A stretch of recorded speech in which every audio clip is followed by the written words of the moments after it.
All set. Hello and good afternoon, everyone.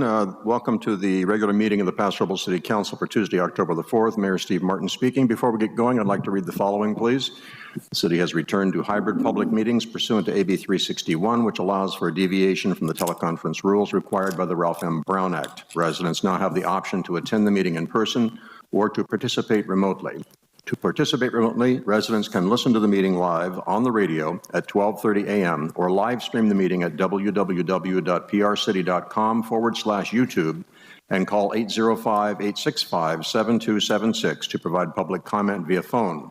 The phone line will open just prior to the start of the meeting and remain open throughout the meeting to ensure the opportunity to comment on each item heard by the council.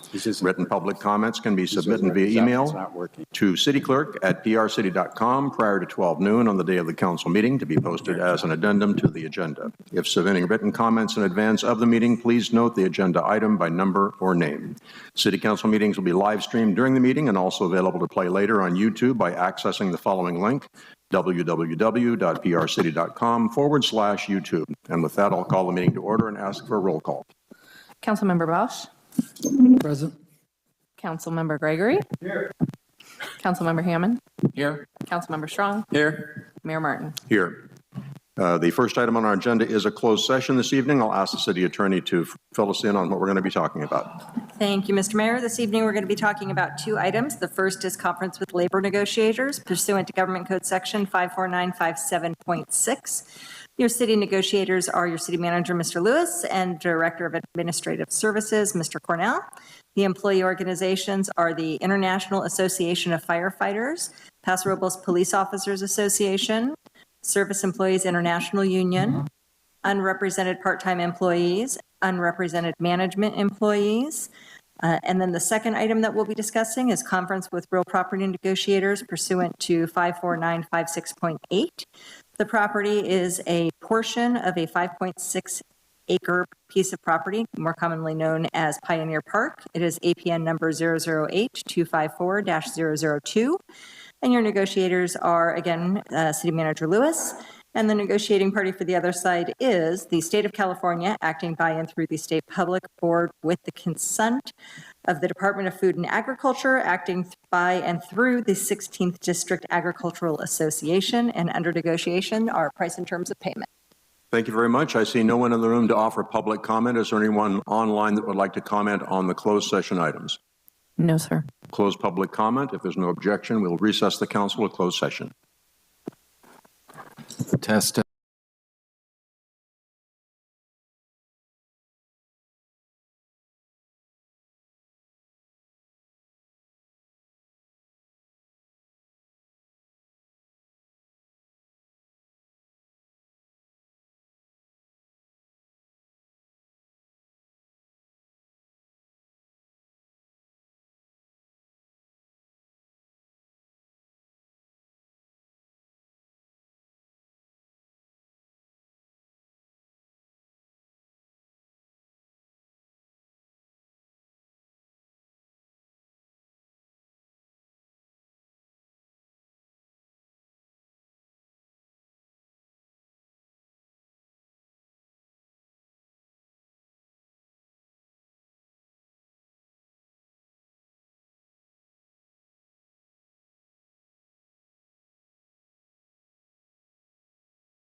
Good evening, ladies and gentlemen. Welcome to the regular meeting for the Paso Robles City Council for Tuesday, October the 4th. Those here in City Hall and also those you listening and watching from home. Mayor Steve Martin speaking.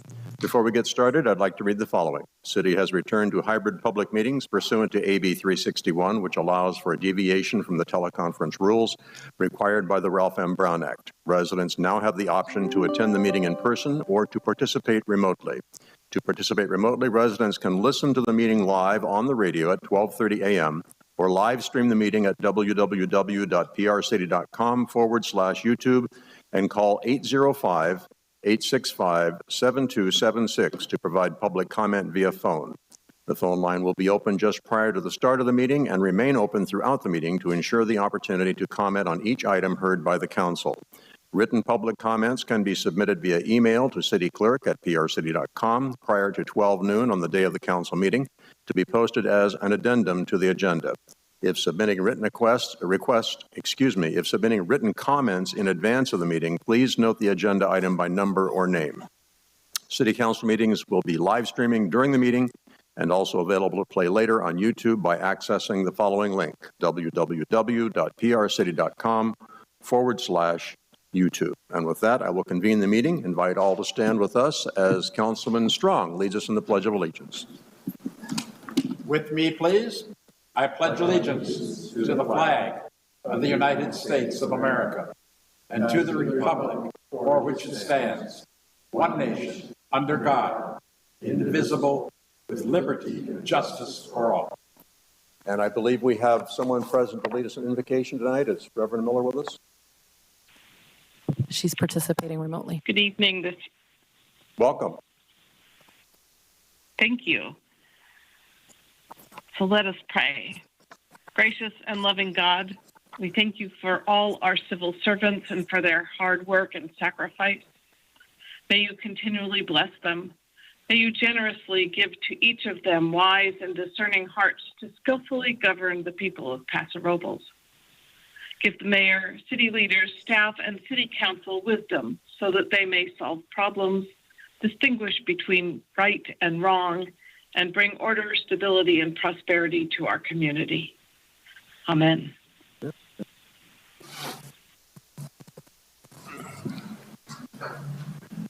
May we have a roll call, please? Councilmember Bosch. Present. Councilmember Gregory. Here. Councilmember Hammond. Here. Councilmember Strong. Here. Mayor Martin. Here. All council members are present. We'd like to take just a few minutes at each council meeting to go around the room and have people who work for the city or who volunteer their time for city committees and advisory groups to stand, give us your name and your affiliation so we can see who does the work of the city. Starting on my right, please. Warren Frace, Community Development Director. Melissa Boyer, City Clerk, joined by Shauna Howenstein, Civic Engagement Coordinator, and Karen Jackson, IT Technician.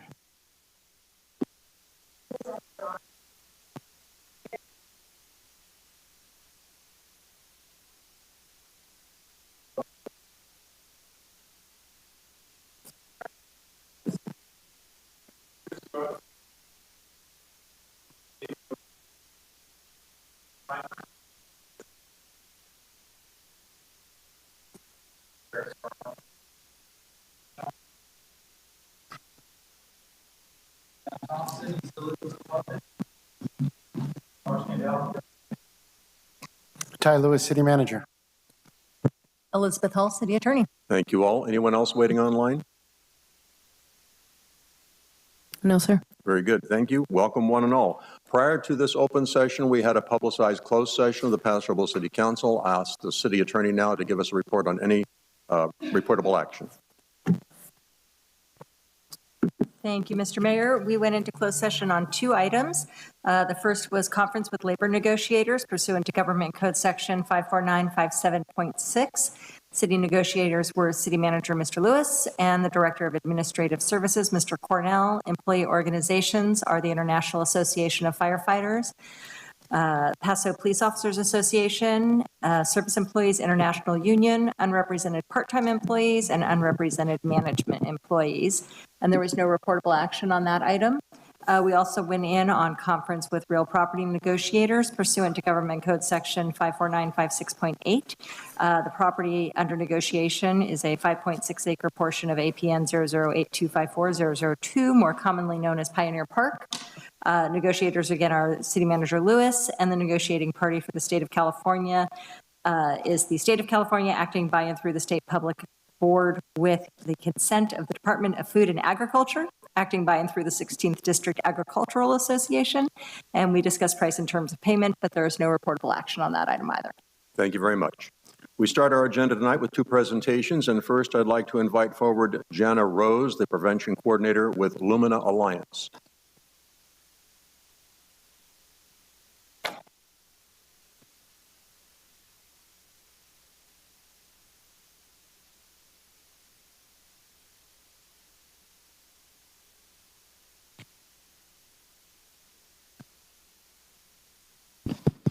Yes, there we are. Welcome. So glad to have you with us tonight. So what I'd like to do is I'd like to read this proclamation and then offer you the opportunity to make any comments you might like, okay? Welcome. This is a proclamation, Dating and Domestic Violence Action Month proclamation for October 2022. Whereas Dating and Domestic Violence Action Month calls attention to the fact that sexual and intimate partner violence is widespread and impacts every person in Paso Robles. Whereas Lumina Alliance provides essential life-saving services for survivors, their children, and families throughout San Luis Obispo County, including Paso Robles. Whereas domestic violence is a pattern of control in an intimate relationship where one person uses coercion and violence to gain power and control over his or her partner. Whereas domestic violence can result in physical injuries, psychological trauma, and even death. The devastating consequences of domestic violence can cross generations and can last a lifetime. Whereas there is a need to focus on the individualized needs of domestic violence survivors. Whereas the marginalization of certain groups in society, including undocumented individuals, transgender individuals, those living with disabilities, increases their vulnerability to intimate partner violence. Whereas Lumina Alliance continues to provide a safe environment to those affected by domestic violence with crisis intervention, counseling, education, legal services, and emergency safe housing with the help of dedicated volunteers and professionals. Whereas Lumina Alliance has received over 2,400 calls to the Crisis and Information Line, provided more than 6,400 collective nights for shelter clients, and provided more than 5,000 hours of therapy. Whereas Lumina Alliance and Cal Poly Safer partnered to create this year's DVAM theme, which is We Deserve, in recognition that in all relationships we deserve respect, equity, honesty, bodily autonomy, independence, boundaries, healing, joy, and so much more. Whereas the City of Paso Robles strongly supports the efforts of Lumina Alliance, how every segment of our society can work together to better address intimate partner violence and how to help survivors connect with services. Now, therefore, be it resolved that I, Stephen W. Martin, by virtue of the authority vested in me as mayor and speaking on behalf of the entire Paso Robles City Council, in recognition of the important work done by domestic violence programs, do hereby proclaim the month of October to be National Dating and Domestic Violence Action Month. Thank you. Thank you very much, Mayor Martin and the City Council, for this proclamation. My name is Jana Rose, and I am a prevention education facilitator at Lumina Alliance.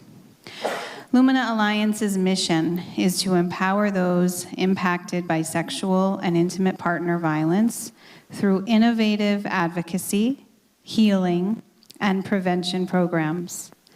Although we have a new name, our agency has supported our community for nearly 50 years. We offer a 24-hour crisis and information line, case management, restraining order assistance, legal assistance, accompaniment and advocacy, 3 emergency shelters, transitional housing, individual and group therapy, and a robust prevention education department. As previously mentioned, October is Dating and Domestic Violence Action Month. This year, we are focused on ensuring everyone in our community understands that they deserve healthy and fulfilling relationships. Lumina Alliance has planned several events throughout the month, including the Celebrate Community Fun Run and Festival on Saturday, October 22nd, in Mission Plaza in downtown San Luis Obispo. This event brings together supporters throughout the county to walk in celebration of our vision to create a safe, thriving, and equitable community. We are also hosting a movie screening of Dirty Dancing at the Palm Theater on October 15th, followed by a panel discussion about the film with experts in the fields of sexual and intimate partner violence and healthcare. Visit Lumina Alliance to register for these events or to learn more about other events happening in the community in honor of Dating and Domestic Violence Action Month. Please remember, if you or anyone you know is experiencing sexual or intimate partner violence and needs help, please call 805-545-8888 to speak to one of our confidential advocates. You can also find that phone number on our website, luminaalliance.org. In closing, we are so grateful for this proclamation and the ongoing support of the Paso Robles City Council. On behalf of Lumina Alliance's Board of Directors, staff, and volunteers, we thank all of you for taking action this month to create our vision of a safe, thriving, and equitable community. Thank you very much.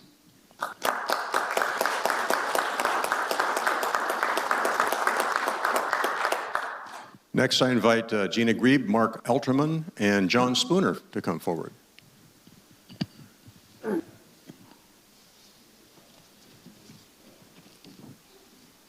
Welcome, one and all. I'm surrounded.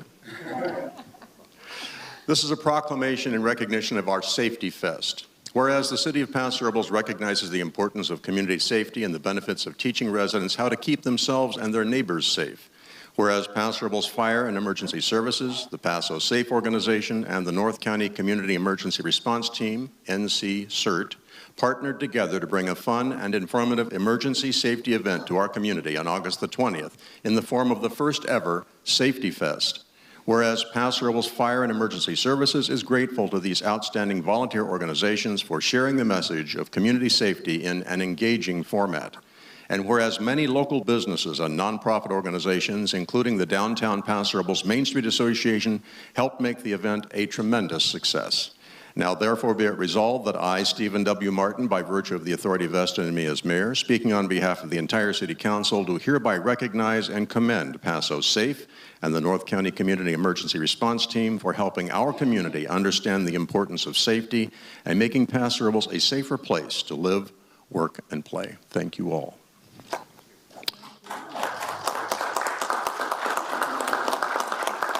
Shall we flip a coin to see who gets the microphone, or Gina? Thank you so much. On behalf of North County Group here, CERT, Community Emergency Response Team, John Spooner, promoting CERT in our community is a huge, huge opportunity for all of us residents, as well as our emergency services and law enforcement. In the event of a disaster, CERT is a supporting entity that will back up and support the emergency services. For example, any earthquake, any type of unexpected disaster, the CERT program trains community residents on how to better prepare themselves to help each other, themselves, their loved ones, and support the law enforcement with those needs that need to be met. Safety is a huge concern in our community. Therefore, promoting CERT as well as other safety initiatives in our community through philanthropy, training, providing people with resources, as well as outreach to get the information to everyone is very important. So without that said, the Paso Safe initiative does just that. And it's a group of volunteers. It's a new community initiative.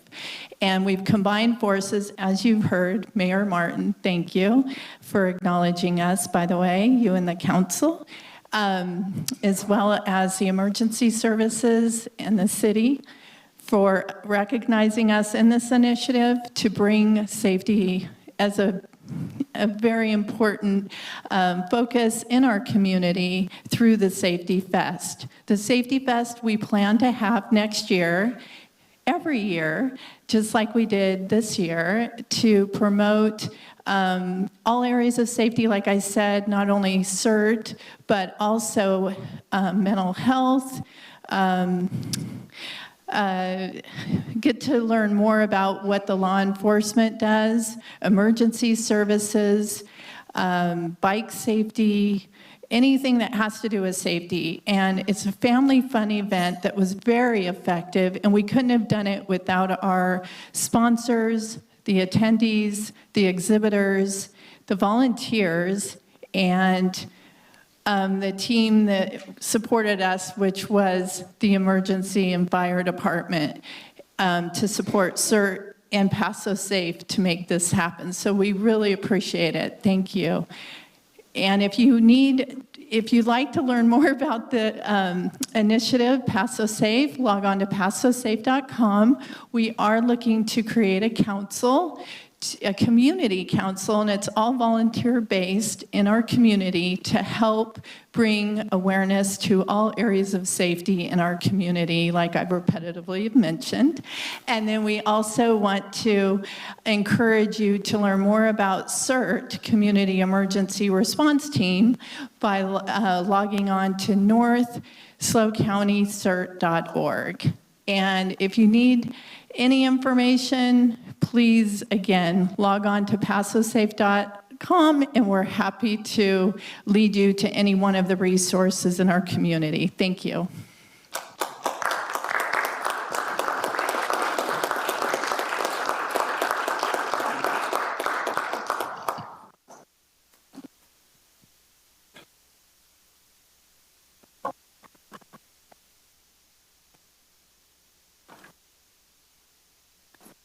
With that, we come to the part of our agenda which is reserved for general public comments. This is the time the public may address the council on items within the council's purview but not scheduled on the agenda tonight.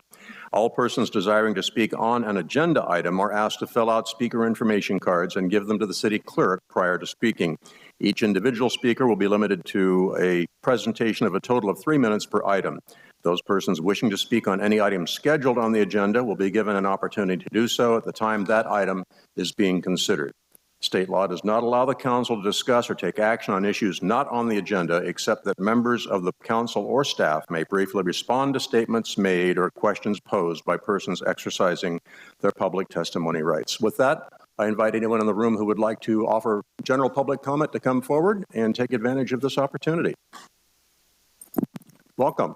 Dale Augustin, 5770 Vista Serrano, Paso Robles. Mine's brief. I think it's becoming pretty much public knowledge by everybody that the parking system has failed. And therefore, I'd encourage you to reinstate the parking commission so we can work on that. Thank you, sir.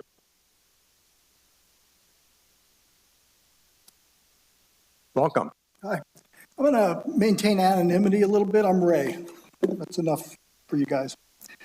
I got invited here by the police dispatcher, or dared to come here by the police dispatcher, and I thought, well, if I'm going to come, I better figure out what I'm going to say also. And I wanted to thank Mr. Bausch for his time on the school board and give the rest of the board an idea of what kind of an asset you've got here. There was a time when I was watching the state send down a civics class that was very controversial, and I didn't see a solution to common ground or didn't expect it to get worked out. And he asked if we could add an author to the curriculum, Thomas Sowell. And to me, that was attaching the antidote to the virus, which if you guys on the board can find a way to do that, when you're forced to do something you don't want to do, but there's a way of making it, I don't know how, to complete the sentence, but I thought that was genius. And just the fact that he knew of Thomas Sowell made me trust him from that. He had me there. So that's not what I got invited here for. I'm a part of that radio community that's listening right now, let's say, the old folks and stuff.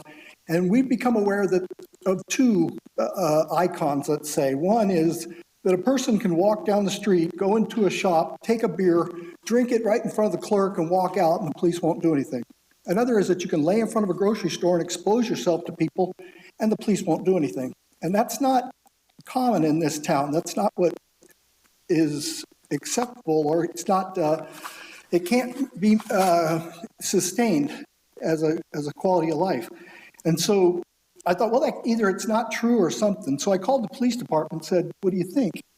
And they said, well, basically what I got was, our hands are tied, sorry. And well, what's the solution here? We can't just say that's okay, right? Why don't you go and tell the city council? Why don't you go before the city council? I'd already learned that this is not like in Ghostbusters where the mayor calls in the chief of police and chews him out. The chief of police doesn't even work for the mayor anymore, right? He's some appointed official that he works for. And so there's, where does it go? So I asked, why am I even going to the city council? What are they going to do? Because I thought she was bluffing me. And so, pardon me? Sir, your time is running. I wouldn't take time out to do anyway, that. Remember the card room we wouldn't put in at the end of town because it was a bad image? They made them go to the other end of town. And now this, if we go to marijuana retail stores, my community believes you don't get something until you get rid of the old one.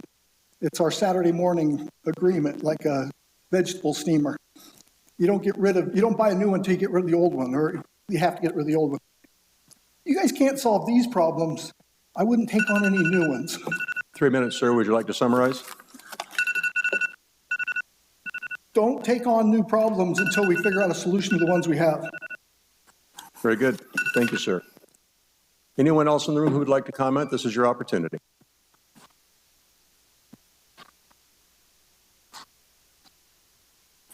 Welcome. Thank you. Monty Jones, resident business owner of town. I was here 2 weeks ago. Mr. Martin, you gave me a 1 minute kind of fact check, so I'm going to rebut your rebuttal. This might become our thing. I don't know. You said the spaceport, you do not and does not intend to spend millions of dollars.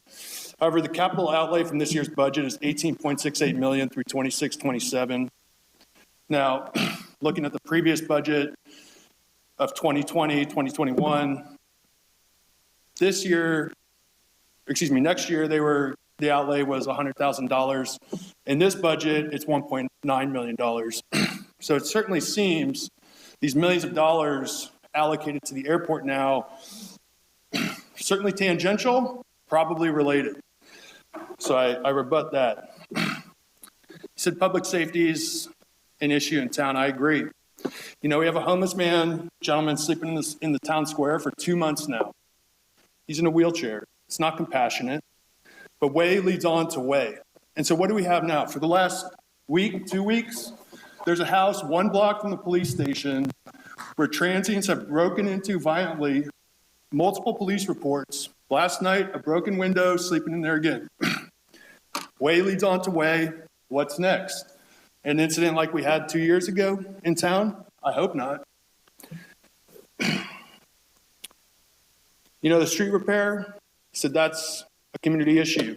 So how many miles of streets have been resealed, repaired, or repaved in the last year?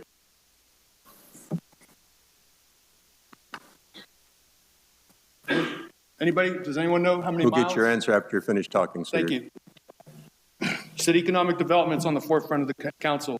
It seems like everyone except for the existing businesses in town. It takes months for permitting, thousands of dollars of inspections.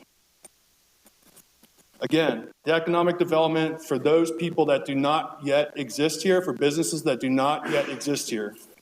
I second this gentleman's comments. Solve the problems of the residents now. You said the Housing Opportunity and Cost and Constraints Commission has been in place for 2 years, but yet rents basically doubled in town, especially for our young hospitality workers. And it still costs $60,000 to build a duplex. Although the building department won't email me back an estimate, which I was hoping to bring here today, which I applied for 2 weeks ago. So as it stands now, it takes 2 weeks to just get an estimate for a building permit. And let's assume it costs $60,000, which is what it costs for a single family residence. That's 25% of a basic duplex in town, of your building construction. What does that do for rent here? For our young families, our young hospitality workers who want to staff these hotels that you are endlessly building. So I'll wrap up real quick in solutions. Spaceport cannot be named for any past, future, or present elected official or government employee. Public safety, enforce laws on the books. Chief, thank you. Build street lights, turn on the street lights on Railroad at the Amtrak station. Building moratorium on all fees and hookups on units under 1,000 square feet, which would be duplexes, triplexes, fourplexes in town. These are simple things we can do now. Thank you. Thank you, sir. Is there anyone else who would like to speak? I believe we have one caller online. Jan Albin, are you with us? I am. Thank you very much. Welcome. Good evening. Thank you. Good evening, Council. A couple of years ago, the city turned over the responsibility of the homeless problem to the Chamber of Commerce. The Chamber then hired a consultant to put together the Unhoused Population Future Study. The results of that study were reported to the City Council by that consultant back in May, 5 months ago. That consultant had recommended for the city actions to be taken, including developing a department that was solely and completely dedicated to solving the homeless issue. We see more and more homeless on our streets every day. There are countless complaints about the homeless in the city park close to the children's playgrounds. Parents won't even take their children to our park any longer. And I know as I ask this question that I may certainly get the cursory answer of we're working on it. But I think the people of this city want more, need more, and are certainly entitled to know exactly what you're doing to mitigate this problem. Have you in fact developed a dedicated department for the problem besides the police department? Have you, if you have, how do we reach them for an update? And if you haven't, why not? Thank you very much. Thank you. I see no one else online. Yes, sir, please. Of course. Thank you. Welcome. I'll fill this out, wait. Is that okay? Michael Rivera. Ladies of the men of the council, ladies and gentlemen in the audience. Just recently, and I've written a op-ed on this, and it'll be a press release tomorrow, about the disgraceful tactics that are being used in our city, and that is the defacing of campaign posters and so forth that are displayed. If we look at the problem that we're having now, this is a continual problem. Goes back to the Black Lives Matter issue. Fast forward, we had the Tree of Life that was attacked. No response from this city. Mr. Mayor, you didn't respond. You told me you had been in contact with the Tree of Life. You hadn't. That's a fact. And I'm sorry you said that. When you look at the continued, my wife and I were spoken to in veiled threats at the recent meeting we had at the Elks Lodge. I'll point that out in the op-ed that I'm writing. This is a cancer that's starting to come onto our city. We can't tolerate this sort of behavior. And where it starts is this council saying that behavior like this, obvious attacks on our liberties because of our electoral system is definitely under attack. Because if you don't agree with certain people, they're going to attack you, just like what happened to Linda and I. This is a bad trend in this city, something I could have never imagined in the 50 years we've lived on the Central Coast. Yes, I'm upset. I was really angry yesterday. I've cooled off. I can assure you that if this cancer continues in this city, it's not going to get better, it's going to get worse. Because if you allow bullies to perpetrate these actions with no response, with no immediate response to these things, what's going to happen is it's going to get worse. Just like our homeless issue, it's going to get worse. It's doubled in the last 8 years, in the last 4 years, probably. I don't have the stats, maybe Echo does. But these things have to be stopped, or else we're going to go the way of San Francisco, Los Angeles, and some of these other areas that this is out of control. And it's going to take strong leadership up on that dais. Thank you. Thank you, sir. Is there anyone else who would like to speak? I see no one rising in the room. I see no one online. I'm going to close general public comment. I'll bring it back. Lots of questions. Chief Nord, could you help us out here? Got a couple of questions about law enforcement. Could you give us kind of a response on the gentleman's concern that there is no police response to some of these issues and also some of the difficulties that we have with dealing with homeless? Yeah, first of all, Mr. Mayor, Council, thank you. It is still a crime to walk in and steal something. We will still respond to that and we will arrest someone for that. A lot of times in this day and age, you're only able to give someone a citation, but that's a law that was enacted by state voters. The county jails will not accept someone for less than a felony unless it's a domestic violence crime, misdemeanor, something to that effect. So we are still going to respond, and we still do respond to those things.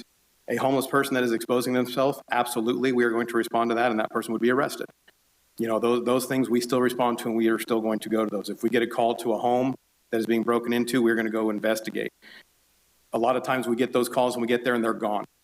Those people are already gone. If they are there, then obviously they can be arrested for burglary, trespassing, a numerous amount of crimes that can be done. So as long as we're getting those calls and we are responding, we are still going to enforce the law that we can enforce. Thank you. Thank you very much. I appreciate that. There was a question about projected expenditures on our spaceport efforts, and I thank you for looking at the budget. It's important that we get the actual figures. Correct me if I'm wrong, Mr. City Manager, but I believe the figures that our speaker was referring to were these estimates of the costs that we were expecting prior to our engagement with Cal Poly. Yes, Mr. Mayor, that's correct. So as part of our budget preparation process, we had received some from quotes from our airport engineering firm, Tartaglia, which targeted an amount of similar to what the gentleman mentioned. However, since that time, we have aggressively pursued other opportunities, including engaging Cal Poly in order for them to provide services. We're hopeful that within the next month or so, we should be able to bring a project agreement whereby Cal Poly is agreeing to help us obtain the spaceport license, doing the technical and labor work involved with that to the tune of about $110,000, which would save us, as he put out, potentially $1 million or more through this process. So at this point, it doesn't look like we're going to have to make that type of expenditure. But again, we are looking at all options to be able to save the taxpayers' monies whenever we can. Thank you. Then there was also a question about the number of miles repaired. Ditas, can you give us how many miles of streets have we repaired in the last year? I don't have that number in my head. However, we have spent an average $5 to $6 million a year on our roads. Spring Street's been done from 1st to 36th. Dry Creek was recently done from Airport to Jardine. Airport was done. Union Road, Walnut, several neighborhoods on the east side, many on the west side. So I don't have the miles in my head, but I know we spend about $6 million, $7 million a year. And if you go to the website, we have an exhibit that shows all the streets that have been completed since 2012. Thank you. I appreciate that. That information is available at the website. So, Mr. Strong? Well, yes, I'd like to also comment on that because I represent us on SLOCOG, and I represent those organizations in Washington, D.C. on money. And this is one of the biggest problems we've had is that for 40 years, the federal government has not funded our streets.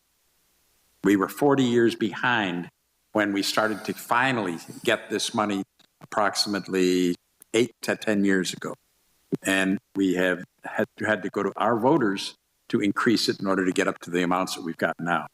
Part of that problem is that most of this money comes from the gas tax at the federal and state levels.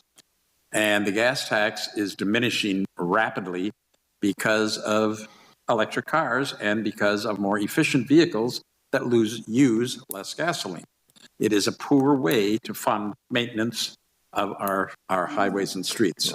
So they're looking at other methods to do so. And at the federal level, they've been taking it out of the main general fund rather than out of the gas tax in order to come up with some of the money that we have been getting at the state and regional level in order to fund us locally.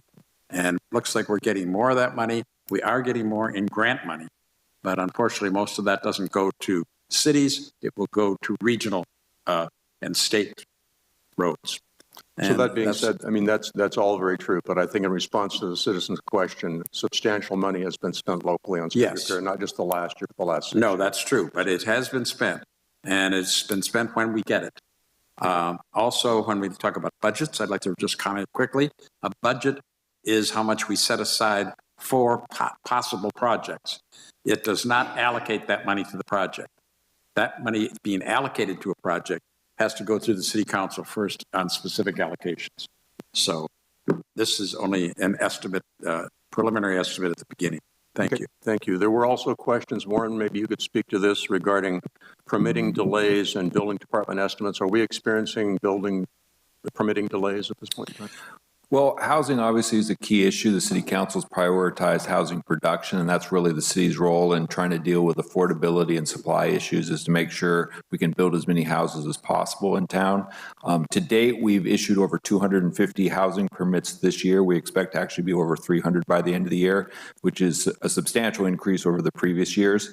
As the permitting activity goes up and we build more houses, it does cause certain amounts of delays in our permitting process. But to deal with that, we're hiring outside plan checkers and contractors to assist with both permit plan checks and inspection process. So even though we probably will triple the number of permits we've added, we do expect to be able to keep up with the demand. Thank you. And there was a question about building department estimates. Do you get asked for estimates, and how does that work? Yeah, the building department will respond to requests for permit fee estimates. That would be, as the speaker alluded to, the sum of all the different fees for different types of permits. So that is a service that we provide. We try to do that as soon as possible, and I'll have to check on that one just to see where that's in the queue.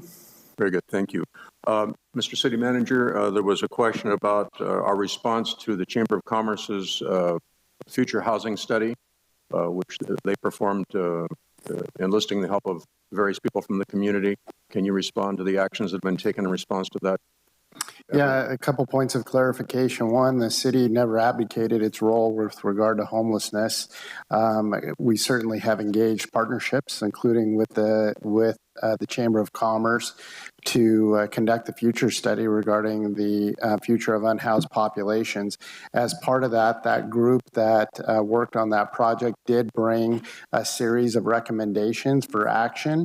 The second part of that is to create a strategic plan, which we are still working with the Chamber to prioritize. However, the Chamber, as most organizations, has other goals and objectives that they're trying to create or complete, and they haven't quite arrived at the point where they're willing to move forward with the action items or the strategic planning.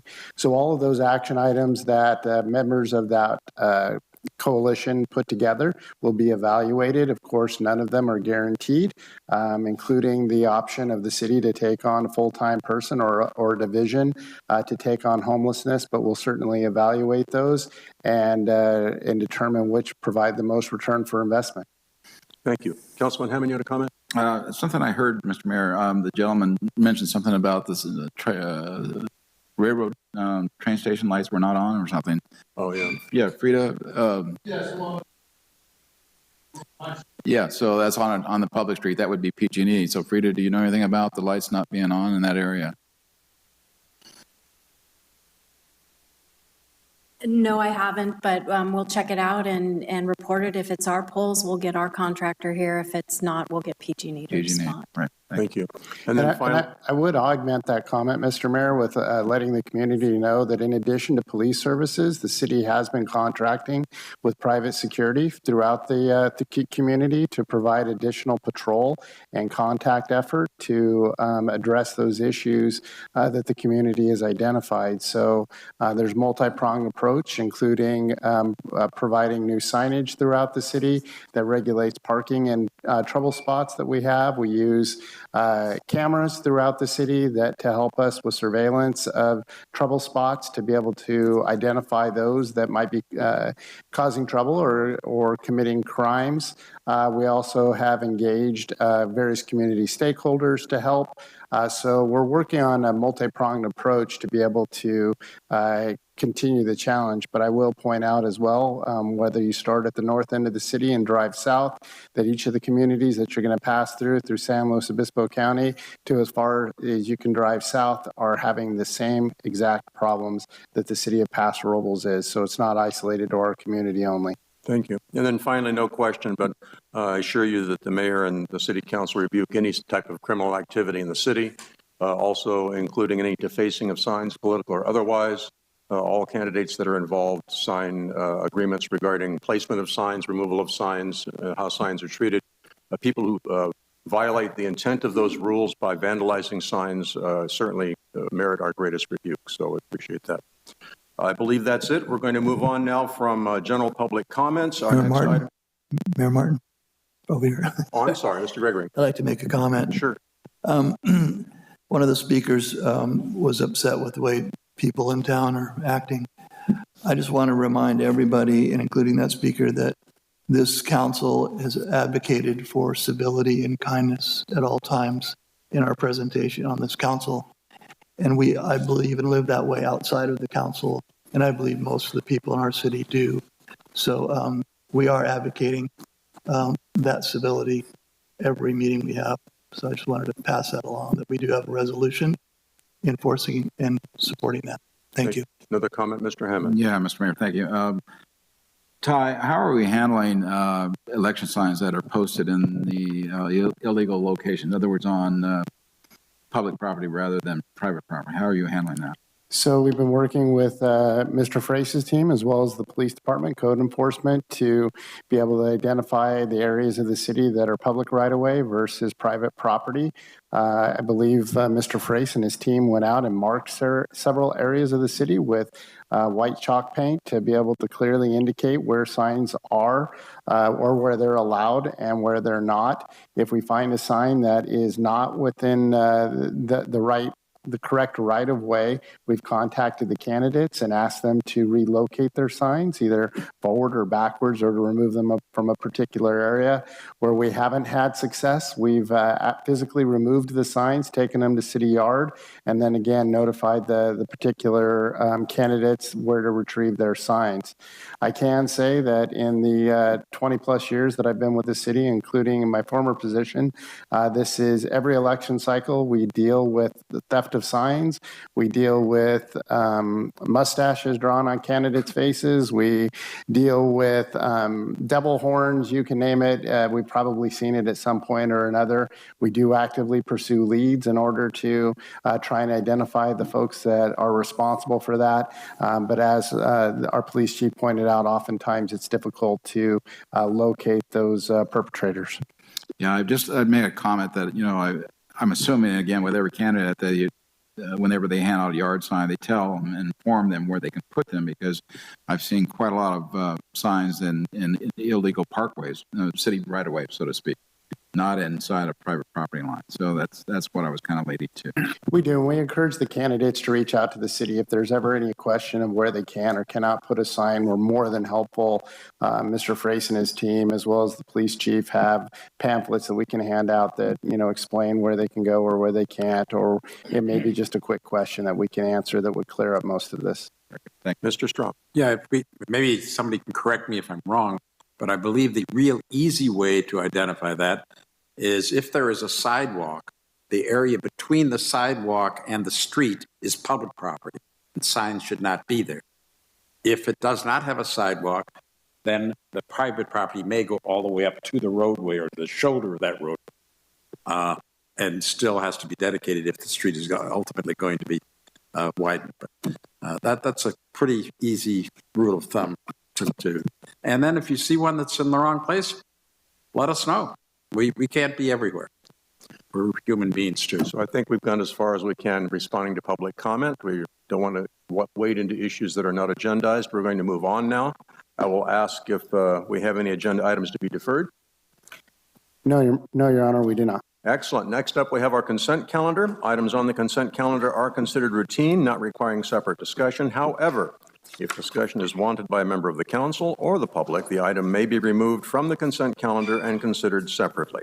Council members and members of the public may offer comments or ask questions of clarification without removing an item from the calendar. Individual items are approved by the vote that approves the consent calendar unless an item is pulled for separate consideration. Items pulled from consent are usually heard at the end of the meeting. That being said, I'll ask council members if they have quick questions or comments or anything to be removed. Mr. Hammond. Mayor, I have a question on the microphone. Want me to go ahead? Please. Yeah. So on 8, staff, I'd like to know, this is concerning the water meter reading. What is the plan for future updates? Because we've been talking about the electronic type of systems that were, and the way I understand it, those type, we would still have somebody going by them to read them or take up the information is how they work. So this contract is for 3 years to have the meter readers still continue. Yes, Mr. Mayor, Ryan Cornell, Administrative Services Director.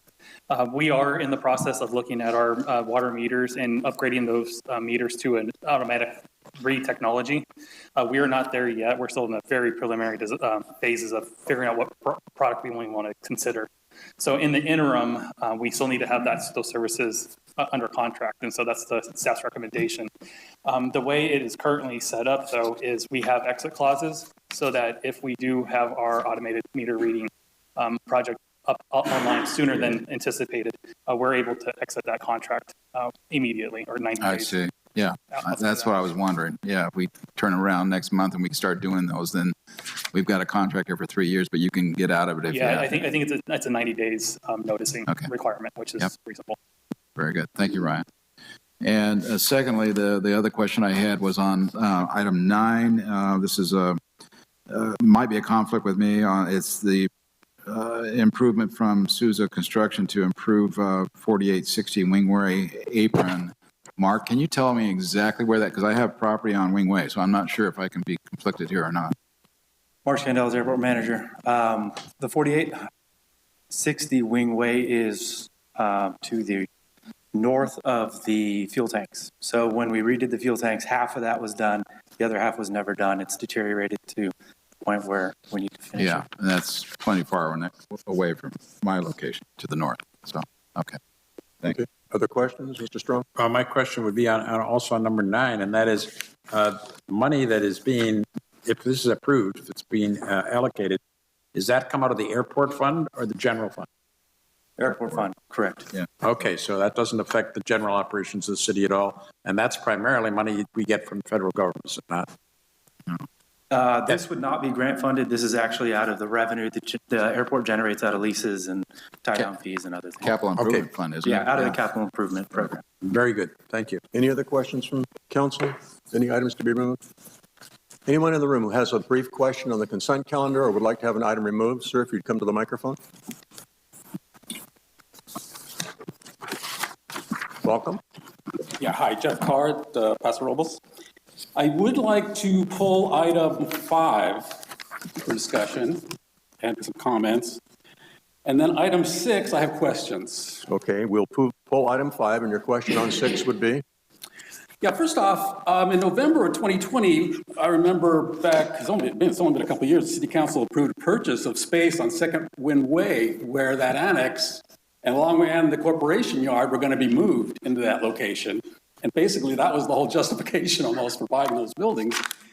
What happened? Why isn't the annex being moved? And did the corporation yard move? And so, that's a curiosity for me on that one. Thank you. And so suddenly we're releasing this again. And I have another question regarding this lease.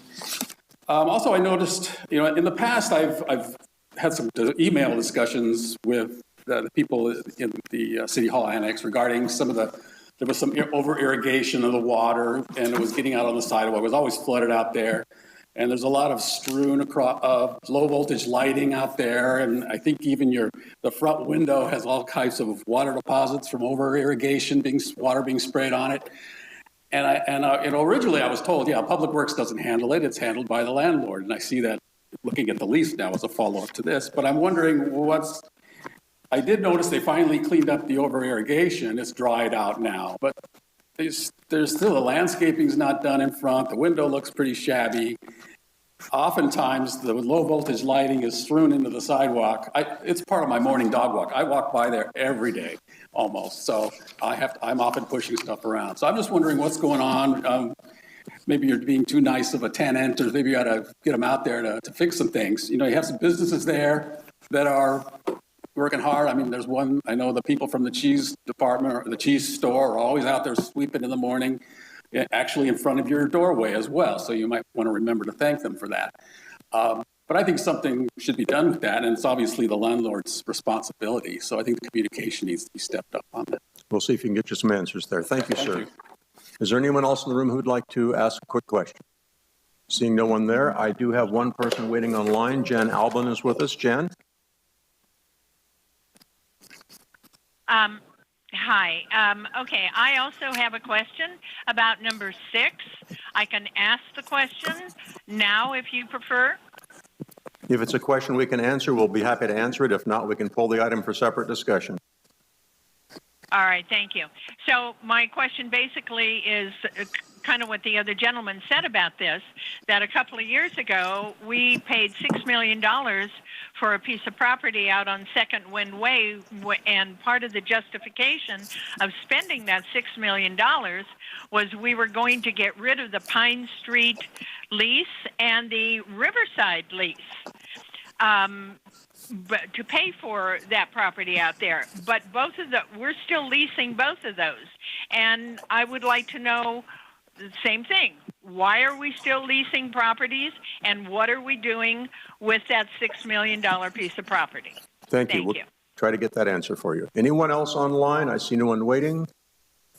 No one else in the room. Going to close public comment, bring it back. Can we get answered, first of all, the question regarding the City Hall lease situation? Yeah, so the City Hall Annex lease extension is, while we do try and figure out where we're going to move the annex at this point, most likely it's going to fold back into City Hall in the near future. With respect to the Second One-Way property, that's where the new police station, substation is going. So tenant improvements are being planned and will be executed in the near future. J20 money will be used to help conduct those tenant improvements, which will also include the conversion of one of the buildings to a property and evidence storage facility. The callers and the commenters are correct. We still have to figure out where our Riverside property is going and where the annex is going, and we're working on backup plans for that as well. And we do have several options pending, but nothing that's been firmed up as of yet. Very good, thank you. And then the question about the landscaping question, who could take that on? I think that the best way to handle that is we're happy to get Mr. Carr's response to him. I go by there regularly too, and I'm sure there is from time to time some maintenance that needs to be done. But my perspective on looking at that is that overall, I think city staff does a pretty good job of keeping it cleaned up. I'm sure there are opportunities for improvement. So you have the opportunity of conversation with staff and hopefully get some of those answers that you asked for.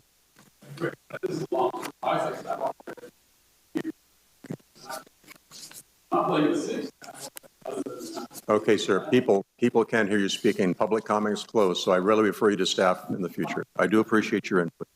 Okay, so I'm going to bring it back to council. We have one item that's been removed. I would entertain a motion to approve the remainder.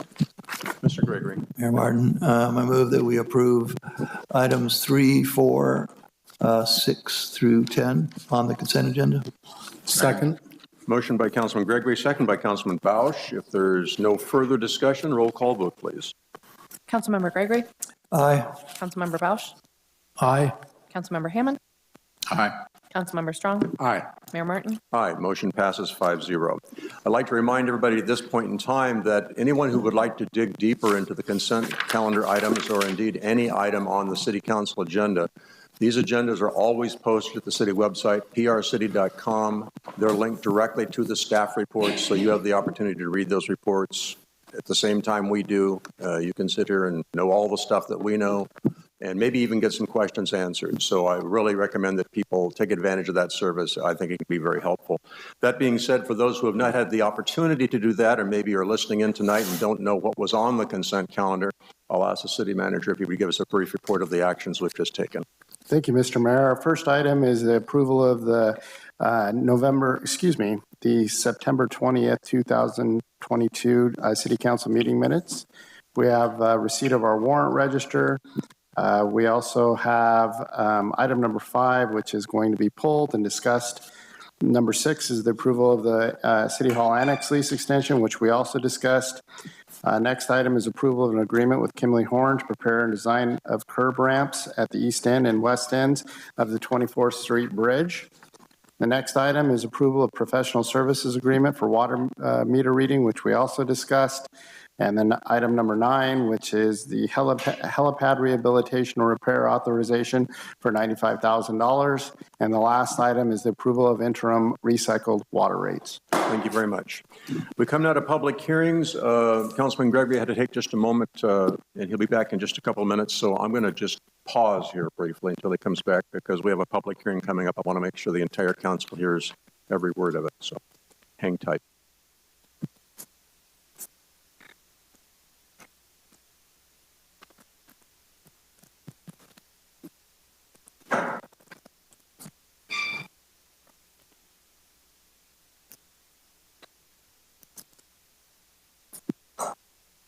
And we continue. Item number 11, first reading of amendment to the zoning code to allow commercial cannabis delivery services. Mr. Fraze.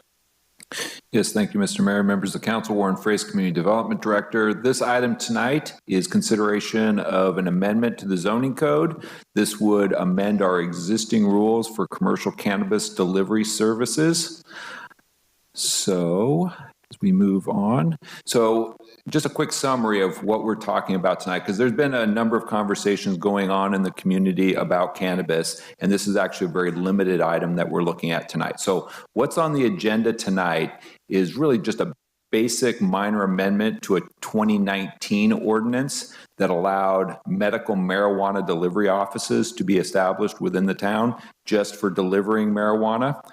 And tonight's amendment would just expand the ability of those offices to also deliver adult use cannabis. And that's really the extent of what we're talking about tonight. So what's not on the agenda tonight is anything related to the cannabis governance framework that we've been discussing. We've had a couple workshops about that issue, and that really revolves around potentially what we call brick and mortar retail dispensary type thing. So that isn't the agenda. That's a separate process, and we'll be getting to that at a later date. So tonight it's really just about these delivery offices that are already in town.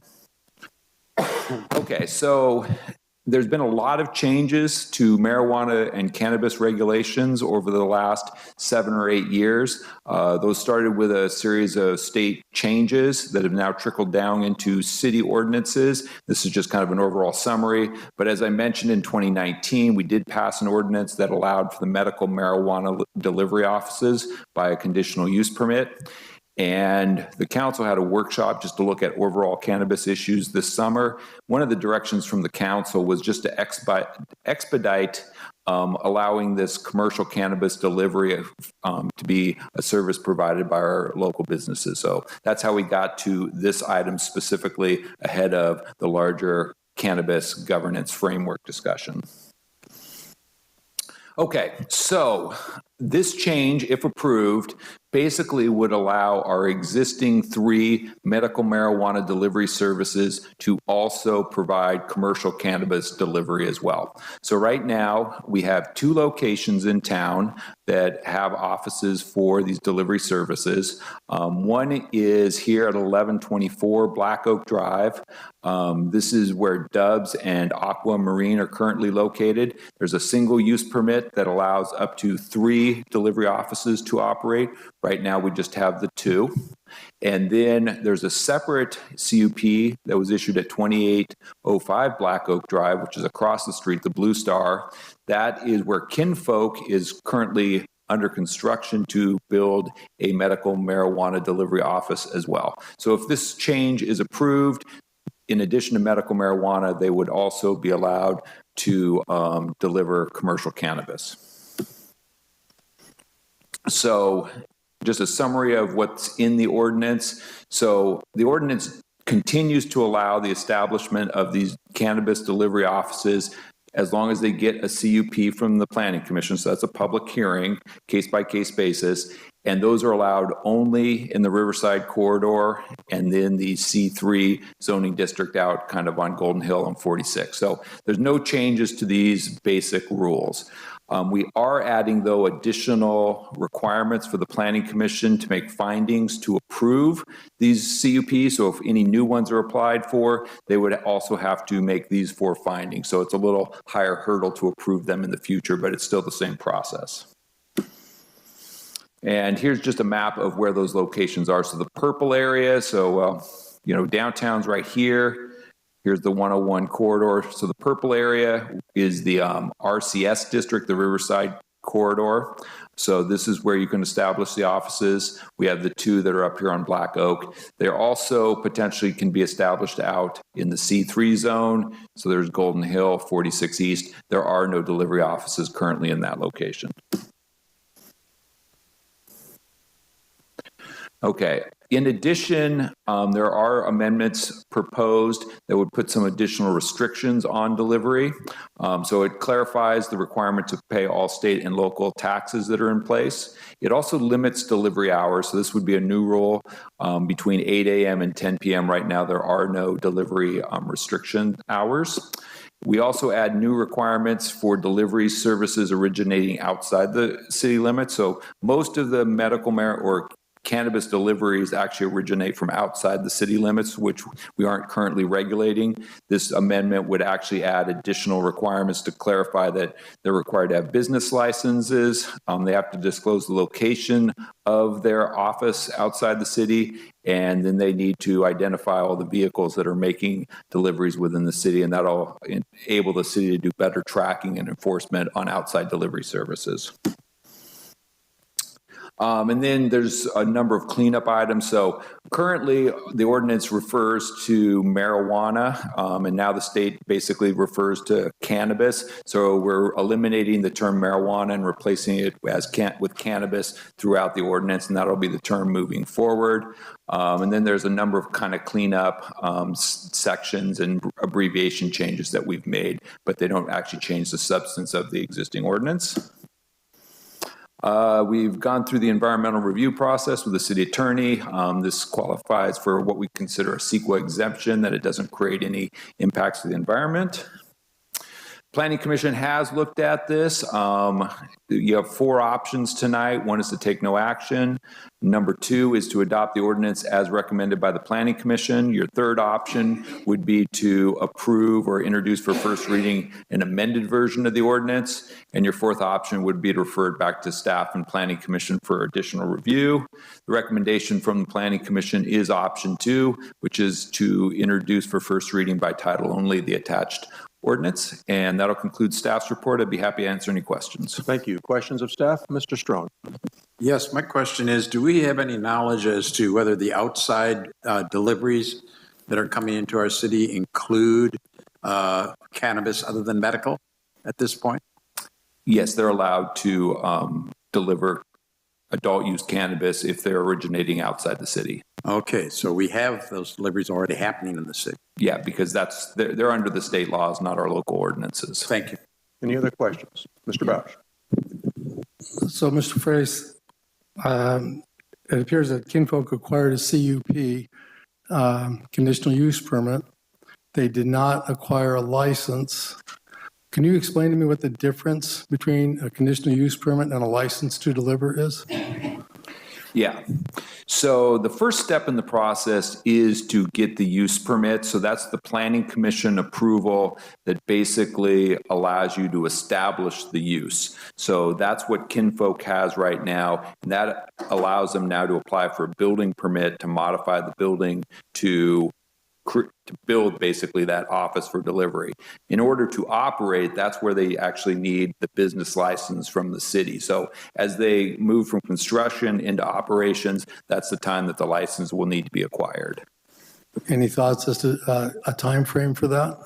I think we issued the building permit in September. So usually construction takes 2 to 3, 4 months. So I would imagine probably first of the year they'll be ready to operate and obtain their license. Would that come back before the city council to have their license approved?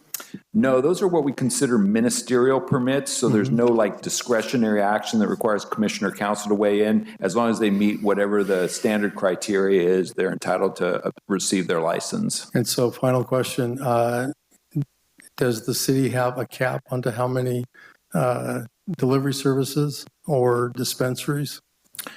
So the delivery service offices, there is no cap. They just have to meet the requirements of going through the process and getting a conditional use permit, which is about a $5,000 process and takes quite a bit of time to go through. And then you'd be limited to those 2 zoning districts. But those are the only restrictions. There is no numeric restriction. Thank you. City manager had a comment? Yeah, I'd like to augment that too by there is one additional license that is required, which is through the state of California in order for them to be able to deliver any kind of cannabis, whether it's commercial or medical. And so currently the path that we presented tonight is a 12-month path until we can get the regulatory framework established, which will be considered by council in the upcoming months. Thank you. Mr. Hammond. Yeah, Warren. Again, I'm going back from my memory, and I might be wrong. Obviously, I am. But as I remember, we limited the number of dispensaries that were allowed in Paso Robles to 2. What I'm reading in the report is that we have 2 conditional use permits for location, but within those locations, we could have multiple companies. Is that correct? So it depends. So yeah, there is no limit on the number, but the council did adopt a process that requires the use permit. When they apply for the use permit, they can apply for multiple tenants under that use permit. So the first one, the Dubs Aqua Marine use permit, they actually applied for a use permit that would allow 3 separate office suites to be built within the building, and each one of those could be operated as an office for a medical marijuana delivery service. To date, only 2 of those offices have been opened. The third is, I think, being used for storage. Across the street, Kinfolk, 1 CUP, 1 office. So that's the max that they can operate unless they come back through and amend their CUP, which then requires the Planning Commission findings of approval to change. And it would not come up to this council for approval either. Well, not automatically, but any decision of the Planning Commission is appealable to the City Council. Right. All right. So that's what I was trying to get at. Okay. Yeah, that was, to me, my knowledge says we said 2 only, and now we're getting multiple underneath that umbrella, so to speak. And that was my pushback when I saw the item here. But okay, that's the question. So I'm good at this. Thank you. Any other council questions? Very good. We've opened public comment to our citizens. Anyone in the room who'd like to speak, this is your opportunity. Please come forward and give us your name. We'll give you 3 minutes. Welcome. Hello, Jeff Carr, Paso Robles. I mean, overall, I don't have any strong objections to these delivery services. I'm just a little concerned with the way this was peeled off and taken out of the framework discussion, where I'm a little concerned you're going to miss something, and that you really should have waited until you had done the comprehensive framework before peeling this off and addressing it. Thank you. Thank you, sir. Welcome.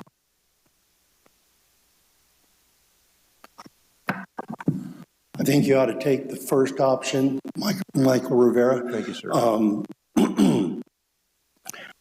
Take no action. I don't know why you're trying to fix something that isn't broken. First of all, I think the city's going to regret letting the camel's nose under the tent when you allowed medical marijuana deliveries, even though there's medicinal uses of that. Personally, I think this whole state's actually gone a little bonkers, because if you look at the metro areas and what cannabis, and that's another thing, let me get back to that, is doing to many communities, many young people. I'm going to repeat again that this is not the 60s and 70s marijuana, AKA cannabis. It is a very powerful substance that's having significant effects on not only young people, and you don't have to go far to look at the studies. You can just talk to emergency room doctors. Psychosis, other very serious mental health problems are related to this substance. And we have not, as a city, dug down deep to see what this will do to our community. We're just willy-nilly going ahead and saying, oh, that's okay. It's not that bad. But it is. We're going to woe the day that you even open this can of worms. This should be a city that says no to these very powerful substances. And the fact that I understand there's people that depend on this as a way, income for their families. I get that. However, we've got to look at the bigger picture, what's happening and how it's affecting. It doesn't take long to go around to the cities that are having significant problems with this. Robberies, mental health issues, homelessness. These things are happening right now. And it's like we haven't even dug into the implications of what we're doing. And that's wrong. This is a very serious issue. Oh, it's just marijuana. No, some of this is 95% potency, THC. My own granddaughter took some edibles, not realizing what dosages meant, ended up in the hospital. That happens all the time. And you're thinking about making retail deliveries okay? No, just leave things as they are And let's go ahead and start doing a comprehensive study of what this is doing to our communities. Thank you, sir. Good evening. Good evening again, Dale Guston. My son got into cannabis before I moved up here, when he was in high school. And yeah, there's black market available to all ages. So are we going to make it available to all ages for a delivery service? Oh, I know what the laws state. It states they have to be 21 or over. And how many kids are 18 you see smoking cigarettes? The easier you make it to get into the public, the more it will get into the hands of the youth, the young people. And it does harm the brain. My son almost didn't graduate from high school because he got into it. We lived in a neighborhood where there's a lot of doctors and dentists and what have you. He didn't have to buy it. He got it given to him. And I told him, you don't graduate. I'm leaving to Paso Robles right now. He gave it up, and now he's a member of AA because he saw the difference in what it did to his brain at a young age. And making it so easy to be delivered, you're not going to be able to keep it out of the hands of use if you make it that easy. Keep it the way it is. Medical marijuana, yes, it has a purpose. Keep it as medical marijuana only. Thank you. Thank you, sir. Is there anyone else in the room who'd like to speak? Welcome. Hello, my name is Grace Hall. I'm the owner of Dub's Green Garden. I would just like to thank the council for getting this on the agenda. It's been real difficult, and I know this would level the playing field. A lot of people who aren't aware, recreational marijuana is already sold here from other companies coming from out of town, and we're only allowed to sell medical. We're highly regulated, so the comment Mr. Rivera said that his granddaughter got an edible and didn't know the potency, that's what happens when the black market is allowed to flourish, and that's what happens when we're not allowed to be able to compete with the recreationals that come into town. With allowing us to be able to sell recreational, that's going to also push back the black market because this isn't going to be a dry area anymore. And that's what happens in areas where there's no brick and mortars or it's only medical. The black market flourishes in those towns. So I just wanted to make that comment. Thank you, ma'am. Yes, yeah. Mr. Hammond. Yeah, yes, please. And so in your company, are you allowed or do you sell in other cities besides Paso Robles? When you're licensed by the state of California through the Bureau of Cannabis, you are allowed to deliver statewide.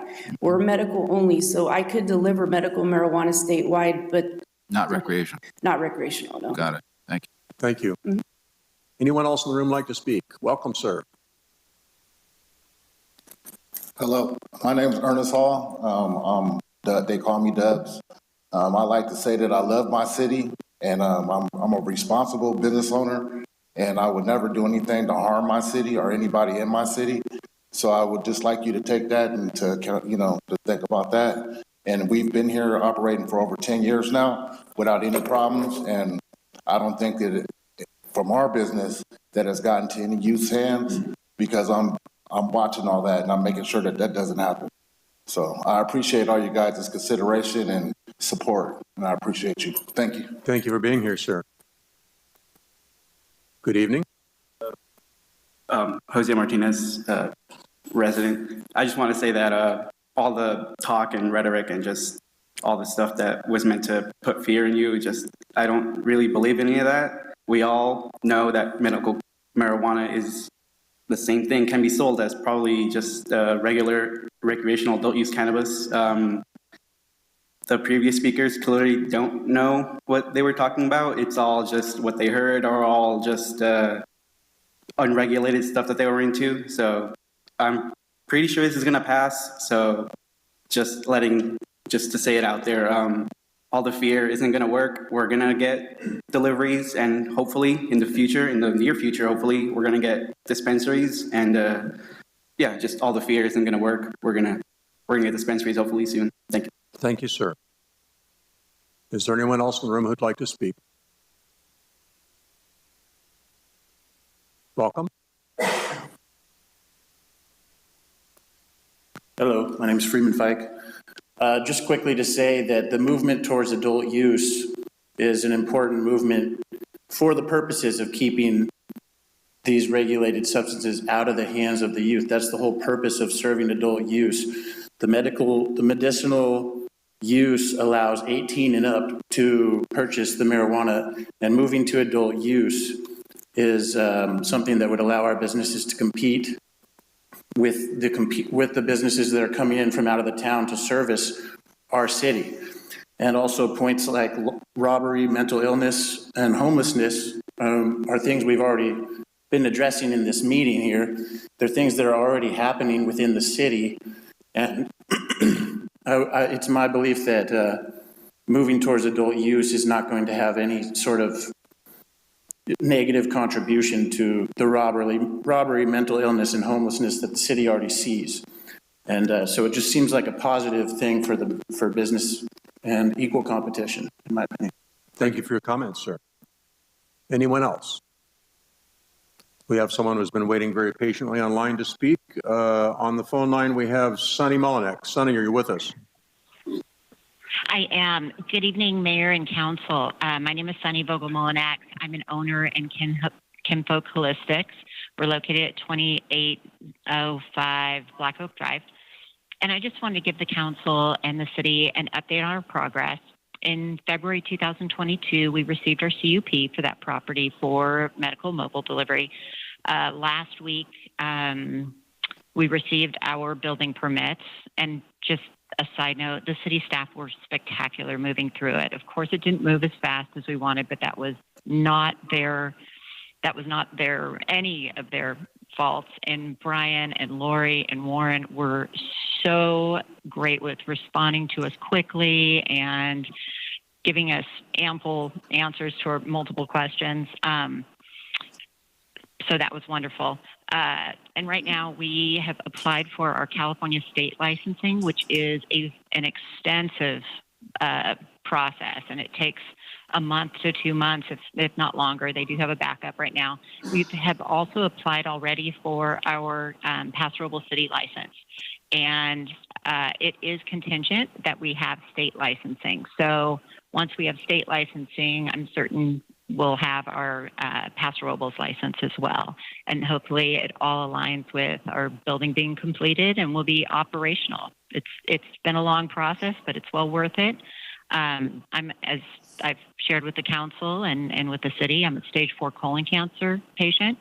That I attribute medical cannabis and cannabis in general as saving my life. It's unfortunate with how the state rolled out medical cannabis. It has become a rite of passage for 18-year-olds, and I am a very strong supporter of commercial cannabis, adult use cannabis, as it reduces the amount of cannabis that you can actually sell. You can only sell 1 ounce of flower to a client, and they must be 21 years or older, where medical allows for up to a half pound of cannabis to a medical patient, and they can be 18 or older. And so I am a retailer in Grover Beach and also in Vista, and I've seen it where 18-year-olds would come in the day after their birthday with their friends, and it's just not right for this community. And that's the best way to get it out of the youth's hands. And then also to have mobile deliveries is imperative, because we have 75% of cannabis sales are black market. And the only way to curb that is to allow for licensed retail and delivery. So, council, thank you so much for your time. I appreciate it. Thank you for your comments. I see no one else waiting in line. No one standing in the room. I'm going to close public comment, bring it back to the council for discussion and action. Gentlemen? Mr. Gregory. So I just had a technical question. So we have somebody who's licensed to do medical marijuana delivery. but they're not allowed to do recreational delivery outside of our city because they don't have a recreational delivery license in our city? That's my understanding of how it might work. Okay. I can jump in a little bit on that, Mr. Gregory. Sure. So 2 separate state licenses. One is for recreational and one is for medical. You can have either or both. Okay. Our local retailers, to my knowledge, only have medical delivering within the city or outside the city if they have a need for it. If they were to apply, they could also get a adult use recreational, but they have to have a physical location. They can't get a physical location unless the city approves this. Okay. And I'll let other people ask their questions. I have some more comments I'd like to make. Thank you. Other comments? Mr. Strong? Well, it's an interesting problem, and it's very volatile, and there's a lot of multiple opinions. And I think people know I'm a historian, among other things. And there was another time in our nation's history we've gone through the same thing with many of the same arguments. It also was the most lawless time in our history. It was called Prohibition. And that's exactly what we're going through again, is you can prohibit, but that's not going to stop it from happening because it's already happening on the black market. It's already coming in from other nations. It's a major problem throughout the entire United States. The one thing you can do is if you legalize and regulate, and that's exactly what I think this is trying to do with our existing operations, is to regulate them. And with what's proposed in the changes here, which will allow us to restrict it to only over 21. And even outside firms have to have a business license and therefore conform to those rules, or they will be in violation and we can take action against them. The way this is done now, I think is very good. I think we have a future discussion coming up on whether we want to do storefront. That is a different issue. It's related to this, but it's a different issue. This right now is an answer to a problem we already have, which is black market and out of area deliveries, even to people 18 to 21. This will at least stop the 18 to 21 area in our city for legal operations. Illegal operations, we're still going to have to work with. But if people can get it legally, they're more likely to go to a legal operation than to buy it on the black market and take those chances.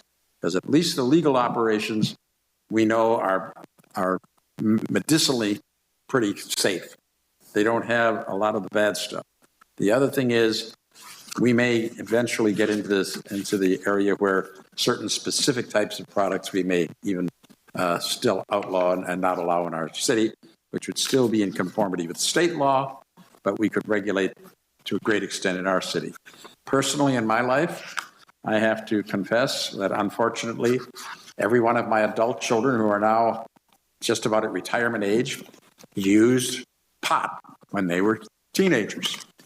Fortunately, one of them became an RN and found later that she had a medical condition and her life was saved by medical marijuana. And that was some years ago. And she's still with us and still very active and very vibrant.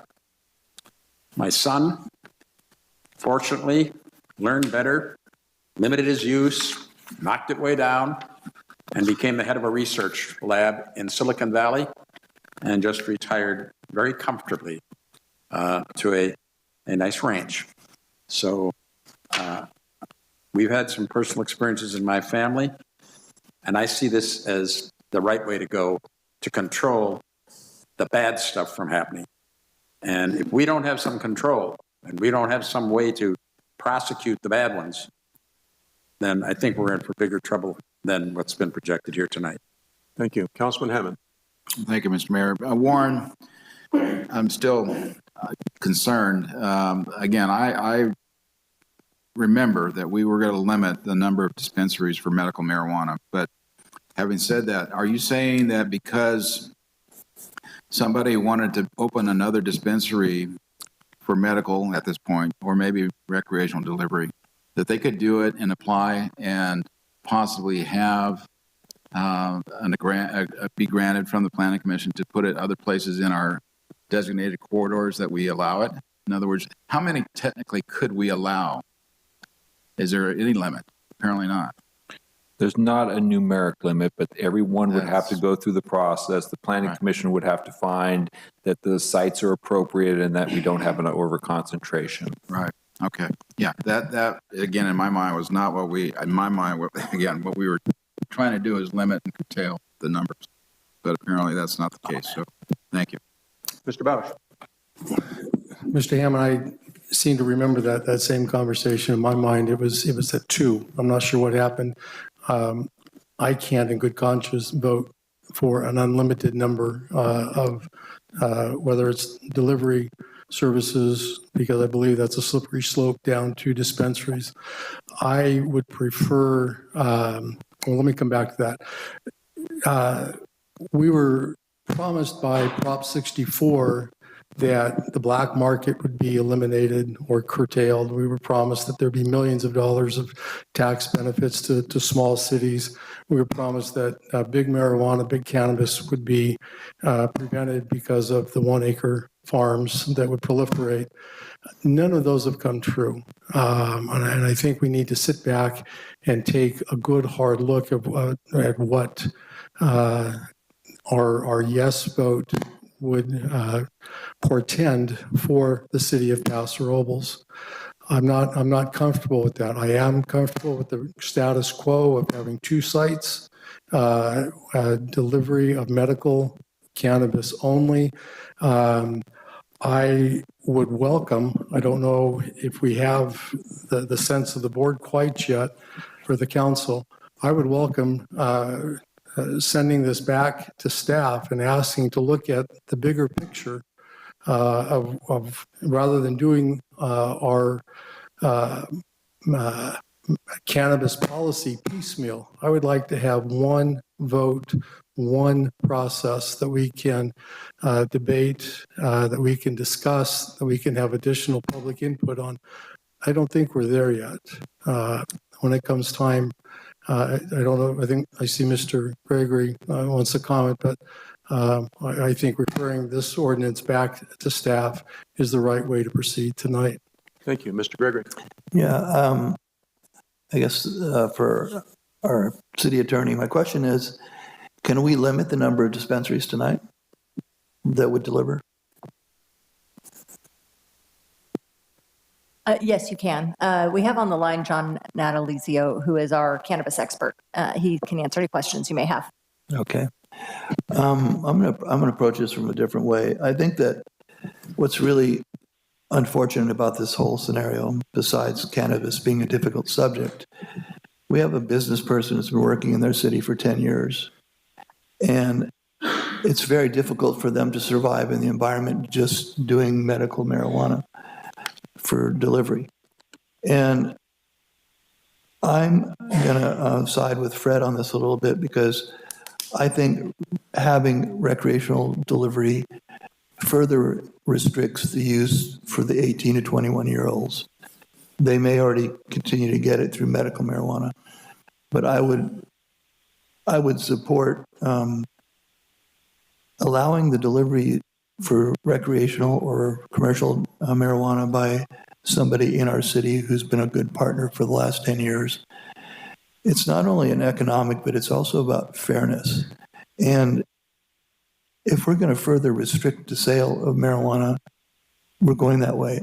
My only concern about this ordinance is I want to limit the number of delivery services in the city. I think that's not having a cap on that is a little crazy. I also want to discuss the marijuana issue is not, or the cannabis issue is not one issue. It's delivery and it's brick and mortar. And I actually like doing it this way better because there's too much confusion about it. Everybody's going to have the argument about cannabis and its effect on youth. And I don't disagree. I have a lot of history in my family with that. But I do think it's really important for our council to be fair and to restrict to younger folks and have a legalized way to deliver recreational marijuana or cannabis, while other businesses all over the county are delivering to us. It just doesn't set well with me. I'm not talking about anything but the delivery service of recreational marijuana and cannabis. I got to get that word out of my mouth. Anyway, I think it's really important to think about the delivery of it. It's restricted to 21 years old. Yeah, it may not be perfect, but it's better than not having it at all. Right now, we have a black market and we have medical marijuana delivery. We have a business family that's been working very hard to compete in an unfair market, in my opinion. And I think it's, if we could restrict it to three or whatever number is fair with the rest of the council, I'm happy to do that. But I think we need to move forward and at least let our local business persons move ahead and succeed and get into that business that all these other businesses in the county have the right to deliver in our community. So it's sort of like it's throwing it in the face of here's our business person with his business license and their business license, and they're asking us to let them compete with the rest of the county. We're saying, no. What's our reason? We don't have a really good reason because we're letting those other people already deliver to us. So we need to fix that, I think. And I think the one way to fix this is to restrict the number of people delivering and allow this ordinance to go through. Thank you. Councilman Hammond. Yeah, thank you, Mr. Mayor. I'm liking what Councilman Gregory is saying. I was ready to vote no on this. However, if we can limit the number of dispensaries and also promote the ones that we do have and allow them to fairly compete, that's where I'd like to kind of go with this conversation if possible, because I don't like the fact that we have unregulated or unlicensed people coming into our town and selling the drugs, right? The thing is, what I don't quite understand is why we can't capture that already like we do another subcontractor. If somebody's doing business in our town without a license, we can go after them. Same way with this. I don't understand why we can't go after them now, but I see the language in here that you're putting the mechanism in place to make that happen, but I don't understand why we couldn't do it in the first place anyway. Does it have to be through ordinance, Elizabeth? I mean, to make sure that we can make those folks have a license to come here. Yeah, we need to have a requirement. And so that's one of the things we're accomplishing with this ordinance. And just so that we're all clear, this ordinance does a couple of things. So it would allow our existing permitted medicinal delivery services to do commercial cannabis delivery, provided they get the appropriate state permits and everything. The other thing it would do is it allows for new commercial cannabis delivery service businesses in the two areas through the approval of a CUP, but only after the council adopts a resolution establishing the number of permits authorized. So that protection is built in. It's not, you haven't done that part yet, but you have the potential to do that. And John, I think John's on the line still. John, is there anything else we needed to clarify? Wait. Hi, Elizabeth, and good evening, Council. This is John Adalizio, and I've been helping Elizabeth with this cannabis ordinance. And no, that's right. So this ordinance is just granting temporary authorization to the city's current existing medical cannabis businesses to sell commercial cannabis delivery. And once the council adopts a resolution with a specific number, then the CUP process can go forward. But until the city council adopts that resolution, there are no CUP permits issued. Thank you. Councilman Strong. Yes, so one other thing is, if a company has a statewide license to deliver, they can deliver anywhere in the state according to the rules in existence in that city. So if we don't have this particular thing that we have before us tonight, that will require them to get a city license, that's the only way we can stop the outside ones from coming in and selling. So that's the other advantage, I believe, of this particular thing before us tonight. Mr. Bausch. So that language was in a previous version. It was approved as having to have a license. No, not for outside deliveries. Yes. At least, unless the footnotes in the report from October 4th are incorrect. I'm not sure if it was 1036 or 1066, but it calls for the licensing of outside delivery services. Right, that's, this is John Adalizio again. The way the ordinance is written is it's requiring those businesses located outside the city but deliver into the city to obtain a business license, which is separate and different than obtaining a conditional use permit for the businesses that would be located within the city. Okay, so Resolution 18094, item B, no cannabis business shall be deemed to be exempt from the payment of the taxes identified by any other provision of this code unless expressly exempted from this chapter. You go on to item J of the same document. Engaged in a cannabis business means the commencing, conducting, operating, managing, or carrying on of a cannabis business and the exercise of corporate franchise or other business powers, whether done as owner or by means of an officer, agent, manager, employee, or other representative within the city, whether operating from a fixed location within the city or coming into the city from an outside location to engage in cannabis business activities.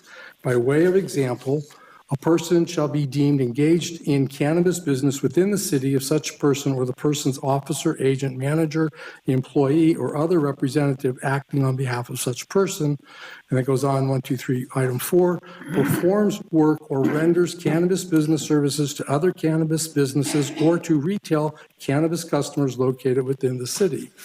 So I think Resolution 18094 was passed. Well, let me Hang on, ask the attorney another aspect of that. But let's get it in. Well, that's what I'm trying to get clarified. But I think the attorney can clarify it for us. So I've not looked at this resolution, so I need to take a look at it and see what it says. I can't opine on its application to the question at this point. If that was our ordinance on medical marijuana, then if an outside delivery person also has a license for recreational, this wouldn't cover that, would it?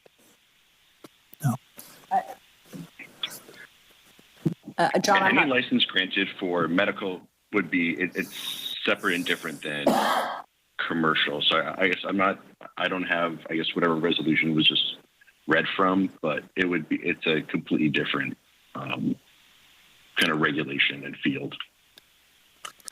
So I think there's enough of a question that we should refer this back, if not staff, to legal counsel to get a correct opinion on whether 18094 applies or not. I believe it does. Thank you. Other comments, Mr. Gregory? Practically speaking, Mr. Mayor, the issue at hand right now is whether they need a license, that these outside firms to come into the city, which is a violation of the municipal code if you're operating inside the city without a license for any type of business for that matter, which they would be subject to an administrative citation or a infraction citation for a violation of our business license. All of these businesses, for the most part, that I'm aware of within our surrounding counties, are required to pay taxes to their, very much like we have a tax resolution that establishes a rate. And so then it becomes a argument with our local jurisdictions on who remits the taxes and who gets to collect them. So we cannot prohibit somebody from coming into the city to deliver because the state has granted that permission. But we can require them to have a license, which is essentially a tax the city charges to deliver to us. So it becomes a little bit of splitting hairs with our local jurisdictions on how we collect taxes, how we enforce that, whether or not the city wants to try and take some sort of legal action for money they think that they're owed. And then the defense becomes, well, I paid it to my local jurisdiction. Do I have to pay it twice? So it becomes a very, very complicated matter of law, which is not unusual. We have these subjects with internet taxes on who gets to collect what tax, depending on the point of sale, the point of delivery. There's all of these different issues that are really making their way through the courts and jurisdictions at this time. Thank you. Councilman Gregory. Yes, Elizabeth.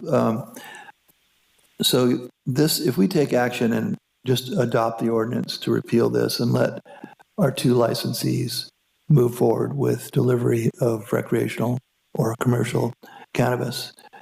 We can resolve all the other issues as far as the number of licenses we'll issue inside the city and figure out what we're doing with people coming into our city and selling, correct? Yes, that's what your ordinance tonight would do.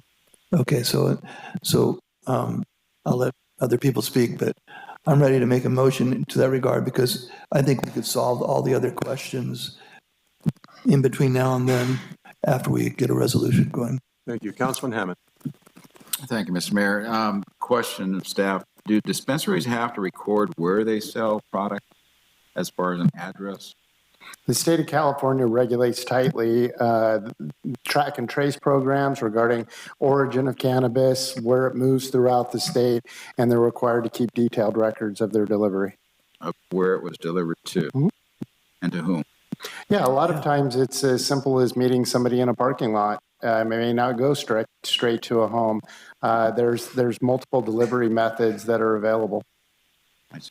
Thank you. Councilman Strong?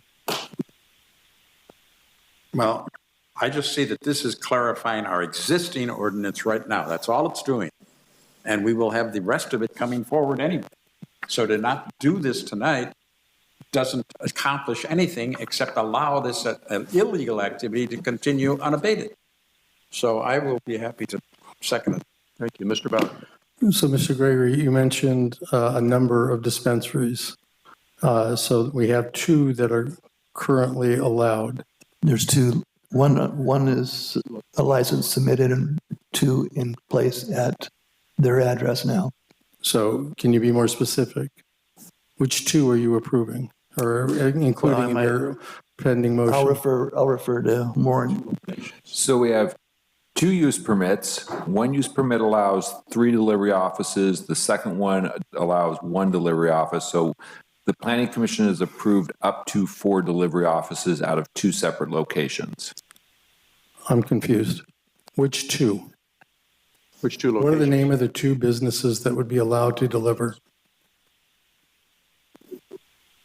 I can tell you Aquamarine is one, which is located in the same business as Dubs.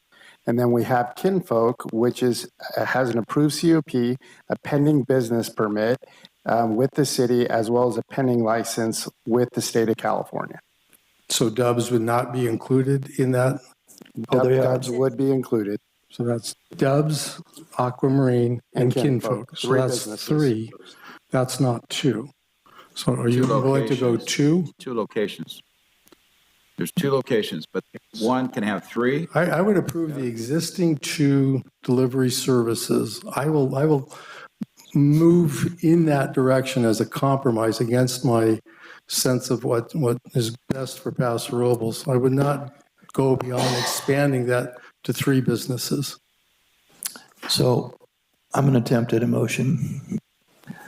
I'm going to make a motion that we go ahead and introduce by first reading by title ordinance only to repeal and replace chapter 2133 of the zoning code, excuse me, to allow commercial cannabis delivery services in RSC and C3 zoning districts to make other clarifying amendments. And those other clarifying amendments would be to have the staff come back and talk about the number of delivery licenses allowed. Is there a second? I'll second. Motion by Councilman Gregory, second by Councilman Strong. Discussion? Just for clarification on the motion, Councilmember Gregory, so you're also recommending the approval of all the other minor amendments and things that Warren pointed out that are reflected in the red line. Clean up the word marijuana to cannabis and all of those things that. Oh, yeah. We'll just, adopt the ordinance is already as it's presented. Showing all those. Yep. Thank you. And I need another clarification. Are you asking us to bring back a resolution establishing a limit of delivery services? So what I wanted to accomplish with my motion is to let the cannabis delivery services start. I'll add anything to that motion to help the rest of the council get through this. So if I need to amend the motion, I'm happy to do that. Okay, I've got a motion by Councilman Gregory, second by Councilman Strong. Further discussion, Mr. Hammond. Yeah, I think we're within our rights from what Elizabeth says tonight, Steve, that we can limit right now the number, and we can make that decision right now, the number of dispensaries that we're going to allow in Okay, Paso Robles. and what would you suggest? And what? What's your amended number? I would say 4 total, because that's what we're allowed and have been permitted. But I would agree to that on my amended. The second agree to the amendment? Yes. We have an amendment to the motion, which has been confirmed by the second, which would limit the services to 4. I think 4 is too many. I know. Okay, so we have a motion and a second. Is there any further discussion? Roll call vote, please. Councilmember Gregory? Aye. Councilmember Strong? Aye. Councilmember Bausch? No. Councilmember Hammond? No. Mayor Martin? Aye, motion passes 3-2. Thank you very much. Item number 12, assignment of El Camino Homeless Organization Community Stakeholder Committee Liaisons. Ms. Fortin. Good evening, Mayor and City Council. Angelica Fortin, Community Services Director. I'm here today with a request from ECHO Paso Robles that you appoint City Council liaisons to the newly forming ECHO Community Stakeholder Committee. On August 16th, you approved a supplemental memorandum of understanding between the city and ECHO Paso Robles that will provide $444,000 in funding to ECHO over the course of the next 2 years. Prior to entering into this agreement, an ad hoc committee was formed, which included participation from Mayor Pro Tem Hammond and Councilmember Gregory. This ad hoc committee reviewed the request and identified specific criteria that will need to be met prior to the city providing the funds to ECHO. One of the requirements was the formation of an ECHO stakeholder committee that would include City Council liaison participation. Since that time, ECHO has formed the committee and has scheduled the first meeting, which will take place on October 27th from 2 to 3 p.m. The meeting will take place quarterly and more frequently as requested by the participants. At these meetings, ECHO will report on operations, provide statistical information, and discuss community concerns. Tonight, we recommend the mayor, with City Council approval, appoint liaisons to the ECHO Stakeholder Committee. Today, I have Mimi Rodriguez with me, the Chief Operating Officer for ECHO, should there be any questions. Thank you. Questions from council? Thank you very much. Do we have any public comment on this item? This is your opportunity. Michael Rivera, I'm just a general question. ECHO does a great job, seems to be a great organization. However, I've looked really hard and I can't find any, even on their website, anything related to their finances, their budgets, spending, anything. It's just, there's nothing there. Are they publishing that on their website? Is the city publishing that on their website so we can have a complete and full transparency about ECHO's finances so the public can go through it? I mean, you're about ready to vote on a $400,000. Does that come out of the general fund? Is there a grant or what is going on? Is it $200,000 a year for 2 years? Mm-hmm. Yeah, so it's a $400,000 commitment. I thought I was right. So is there any information online that we can get at to see what the budget is, spending, et cetera, all the details of their operations? They are a nonprofit, correct? Right. Okay. So we'll I just get that answer for you. Anything else? To know. Pardon me? I say we'll get the answer for you. Anything else? No, that'll be it. Thank you. Is there anyone else who'd like to comment? I see no one waiting online. I'm going to close public comment, bring it back to the council. And Mr. City Manager, if you'd like to talk about the new MOU with ECHO and their responsibilities regarding financial reporting.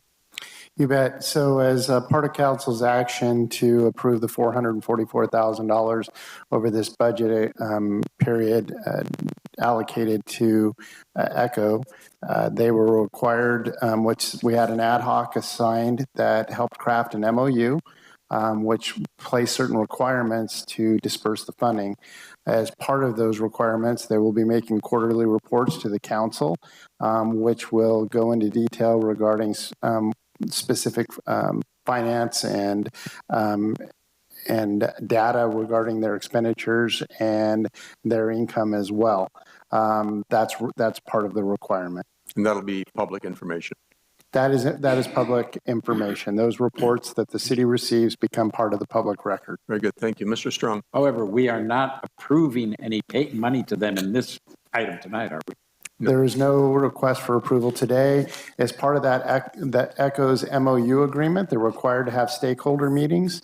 And as part of that, council requested to be part of those meetings so they could hear direct feedback from staff, from the community, as well as from ECHO. And so that's the reason for this request tonight, is to appoint members to be able to sit in on those meetings and report back to council. So this is just appointing those people, period, so that we have more information. Thank you. Mr. Gregory. Yeah, and for the audience's knowledge, Councilman Hammond and myself had several town hall meetings with ECHO, and they gave us all their finances and where the funding was going to and from. They're also regulated by every agency that gives them money to discuss their financial expenses. So they shared everything with us in that town hall meeting experience or in the ad hoc. And as our city manager said, they're required to share that information with us on a quarterly basis. So just wanted to make that clear. Thank you.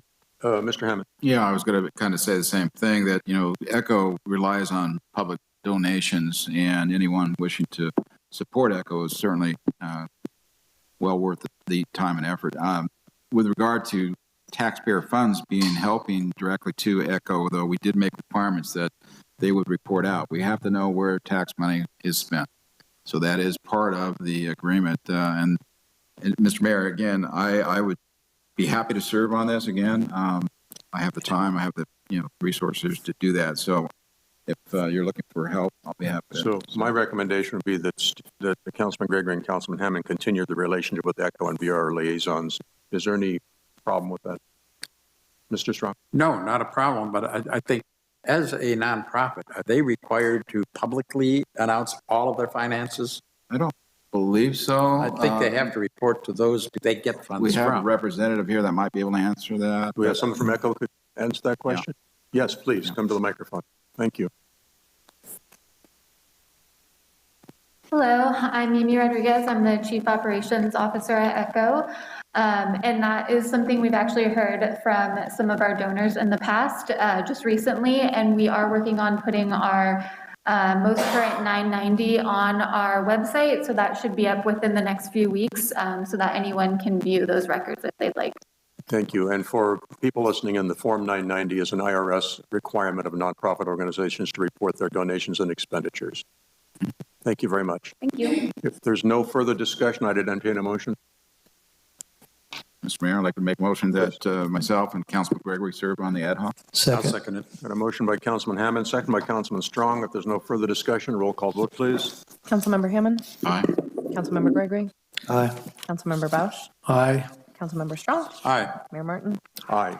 Measure passes 5-0. We're going to go back now to the consent calendar. We had one item pulled for separate discussion. That's item number 5, second reading and adoption of ordinance 1125, amending section 14.04.020 of the Paso Robles Municipal Code, allowing rates for water service fees to be established by resolution. Mr. Cornell. Yes, good evening, Mr. Mayor, City Council. Ryan Cornell, Administrative Services Director. Tonight, the action before City Council is the second reading of an ordinance in order to change the way we establish water rates. Currently, water rates are established by ordinance. And for those folks that don't know what an ordinance is, it's a change to the city's municipal code. So in other words, it's a change to the city's constitution.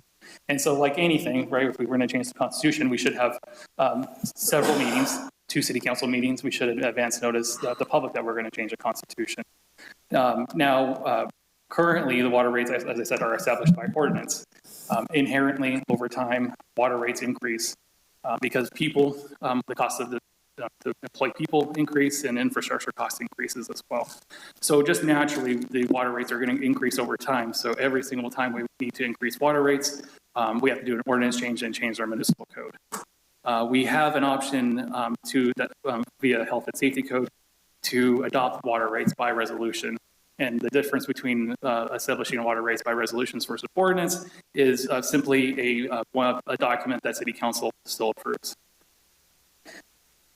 Yeah, in both situations, though, the city is required to follow state constitution Proposition 218 for any sort of water rate or wastewater rate adjustments.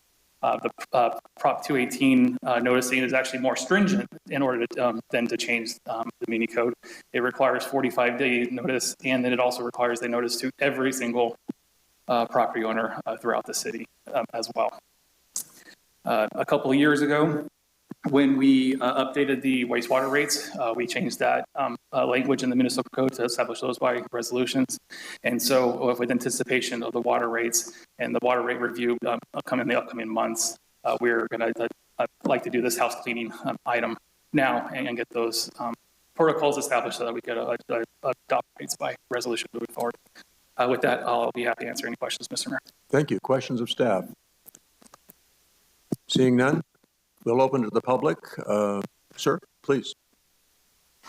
Okay, hello, Jeff Carr, Paso Robles. So this is the second reading of this ordinance. The funny thing is, though, I haven't actually heard a reading. I didn't hear a first reading or a second reading, or even an attempt to waive the reading. I guess I'm old school, but I'm used to hearing that, so that's a little bothersome to me. But now it's what the second reading process seems to be what the city considers an administrative burden when it comes to the rates. And so by changing from an ordinance to a resolution, it's the second reading that the city wants to eliminate from the public notice and transparency of their service rate changes.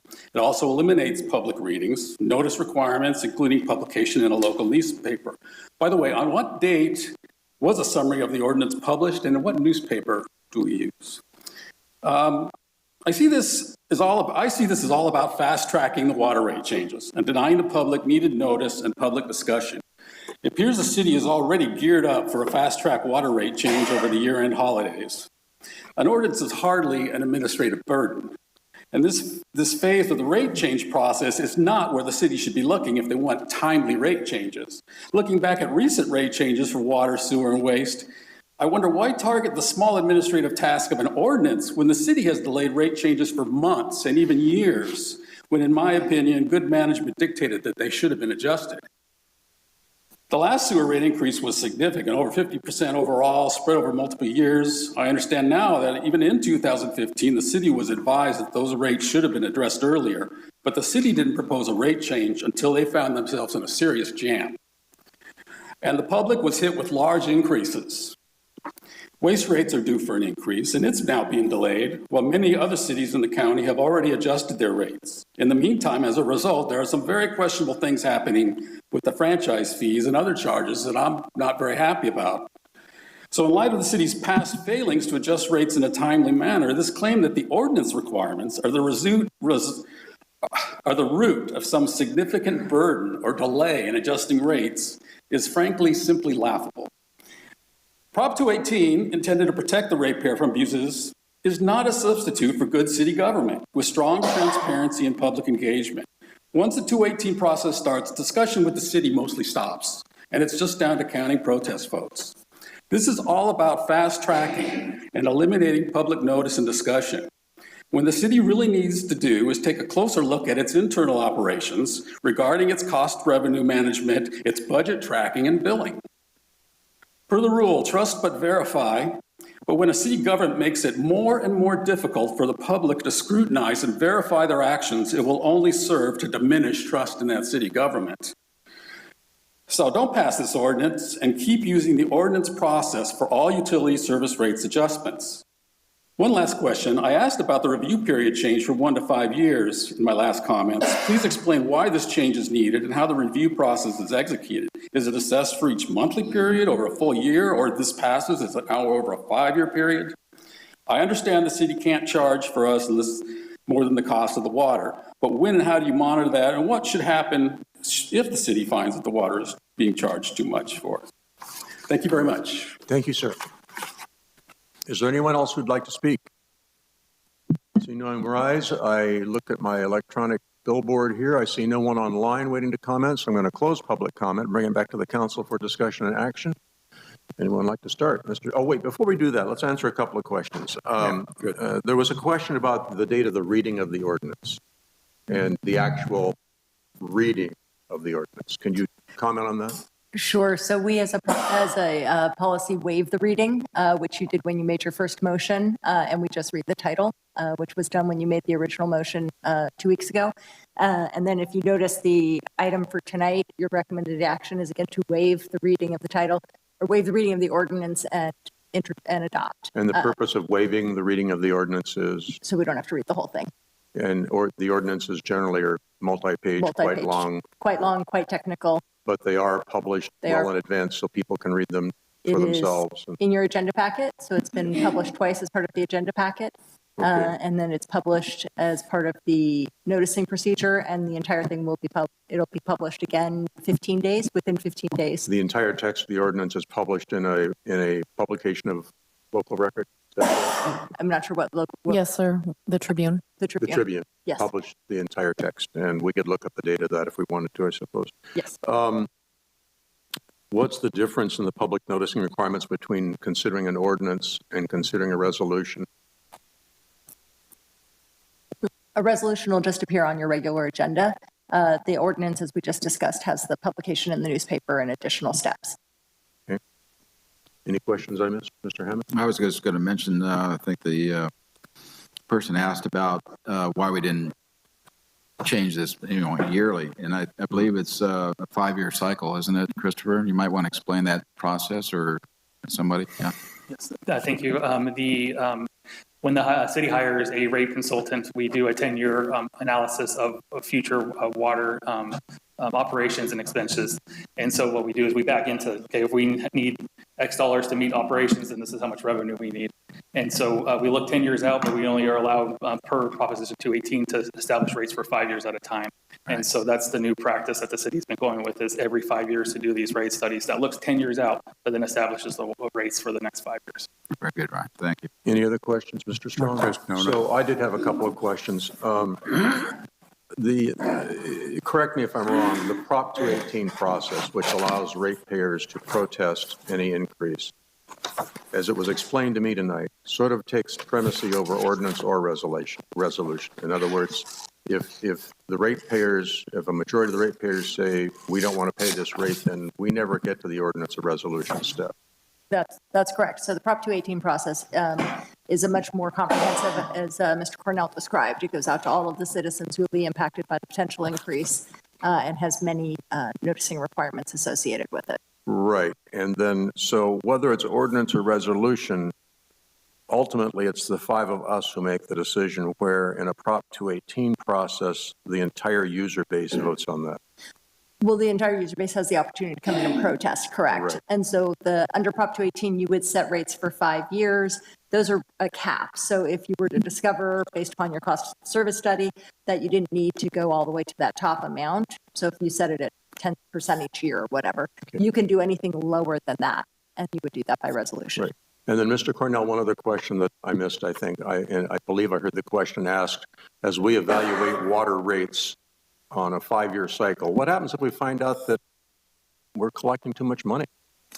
So that's actually a good example, and a little preview to the presentation for apply for the next council meeting when we do the water rate study. We do have our reserve balances in the enterprise funds that exceed minimum requirements. And so the plan is for the next 5-year rate cycle would be to intentionally draw down on reserve in order to ease the potential increases to the water rates in the future. Okay, and do you have any opinion or evaluation of the desirability of ordinance over resolution or vice versa? Do I have a personal preference? Yeah. No. I think it's a policy decision. I think that makes sense that we should follow the 218 noticing requirements and have that govern the rate adjustments going forward. So I'm just gonna do my little points first. I usually wait till last, but if I understand this correctly. I have a question. Okay, I'm going to get to you, Fred. I'm sorry, but you go ahead first. Fred Strong. Okay.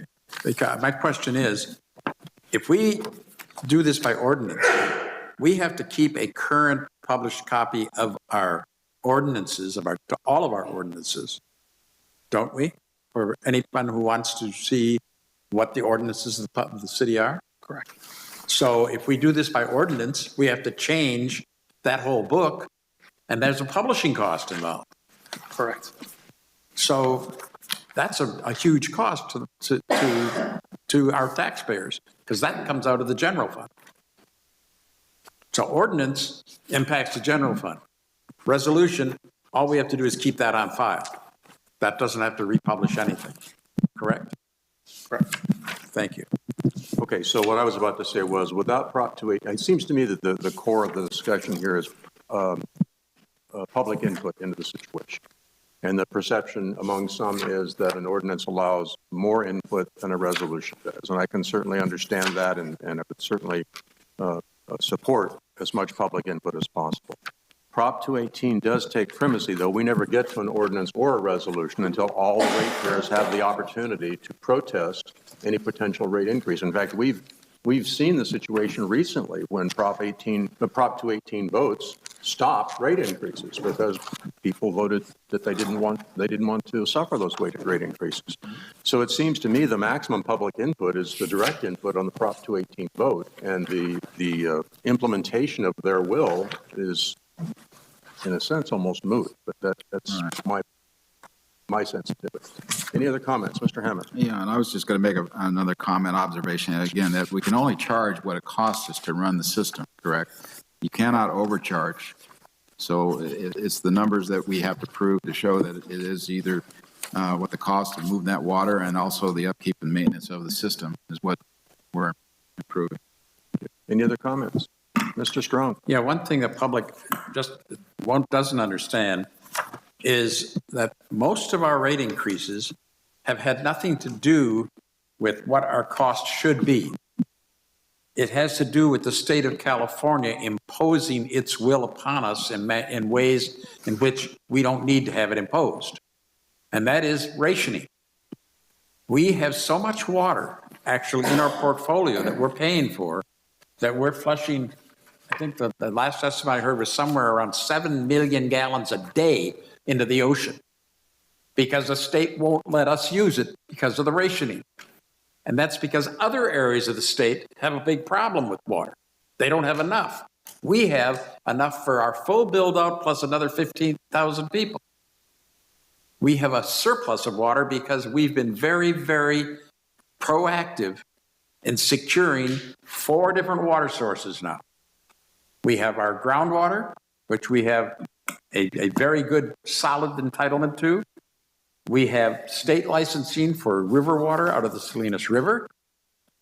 We have Lake Nacimiento, which has been one of our biggest costs for transport of that water down to us and treatment. And a lot of that effort was done through state loans. And those state loans, the state wants to be paid for. Councilman Strong, I agree with all of your points, and all your information is valid and good. But the agenda item is regarding the second reading and adoption of an ordinance which differentiates between enacting water rates by ordinance and resolution. I'm not sure how those comments are germane. Because of the public's perception that we're putting one over on them. We're not putting anything over on them. And the rate increases are because we have to have enough money to pay that loan. That's one of the big costs and the rising costs of materials. That's about it. And again, I will join by saying I believe that the Prop 218 process gives the user base direct access to an action that will block any rate increases that they feel to be. And you're correct. And if the public is wrong in that, I mean, that could possibly happen. But the public has the power to do that. The public has the power to say, regardless of whatever numbers or whatever restrictions the state places on us or whatever falls out of the sky or doesn't fall out of the sky, they have the right to protest and say, we're not paying any more for the water. And it seems to me that puts the other conversation about ordinance versus resolution kind of in second position. Well, except for this, here's where it does have a thing. And that is, by ordinance, we are saving some money from the general fund. Well, I agree. And if the protest succeeds, then we have to have that money in the general fund to pay the state loan. I understand. Because we won't have it in the water fund. Any further discussion? I would entertain a motion. Mr. Hammond. I'd like to go ahead and make a motion then to waive second reading and adopt ordinance 1125, amending section 14.04.020 for the Paso Robles Municipal Code establishing water rates by resolution. Second. I have a motion by Councilman Hammond, second by Councilman Gregory. If there is no further discussion, roll call vote, please. Councilmember Hammond. Aye. Councilmember Gregory. Aye. Councilmember Bausch. Aye. Councilmember Strong. Aye. Mayor Martin. Aye. Motion passes 5-0. We come now to item number 13, the unlucky 13, unfortunately. Mr. City Manager, current city activities, please. I think we're good. We're good? Feeling pretty good tonight? He dodged that one, didn't he? Make it number 14 next time.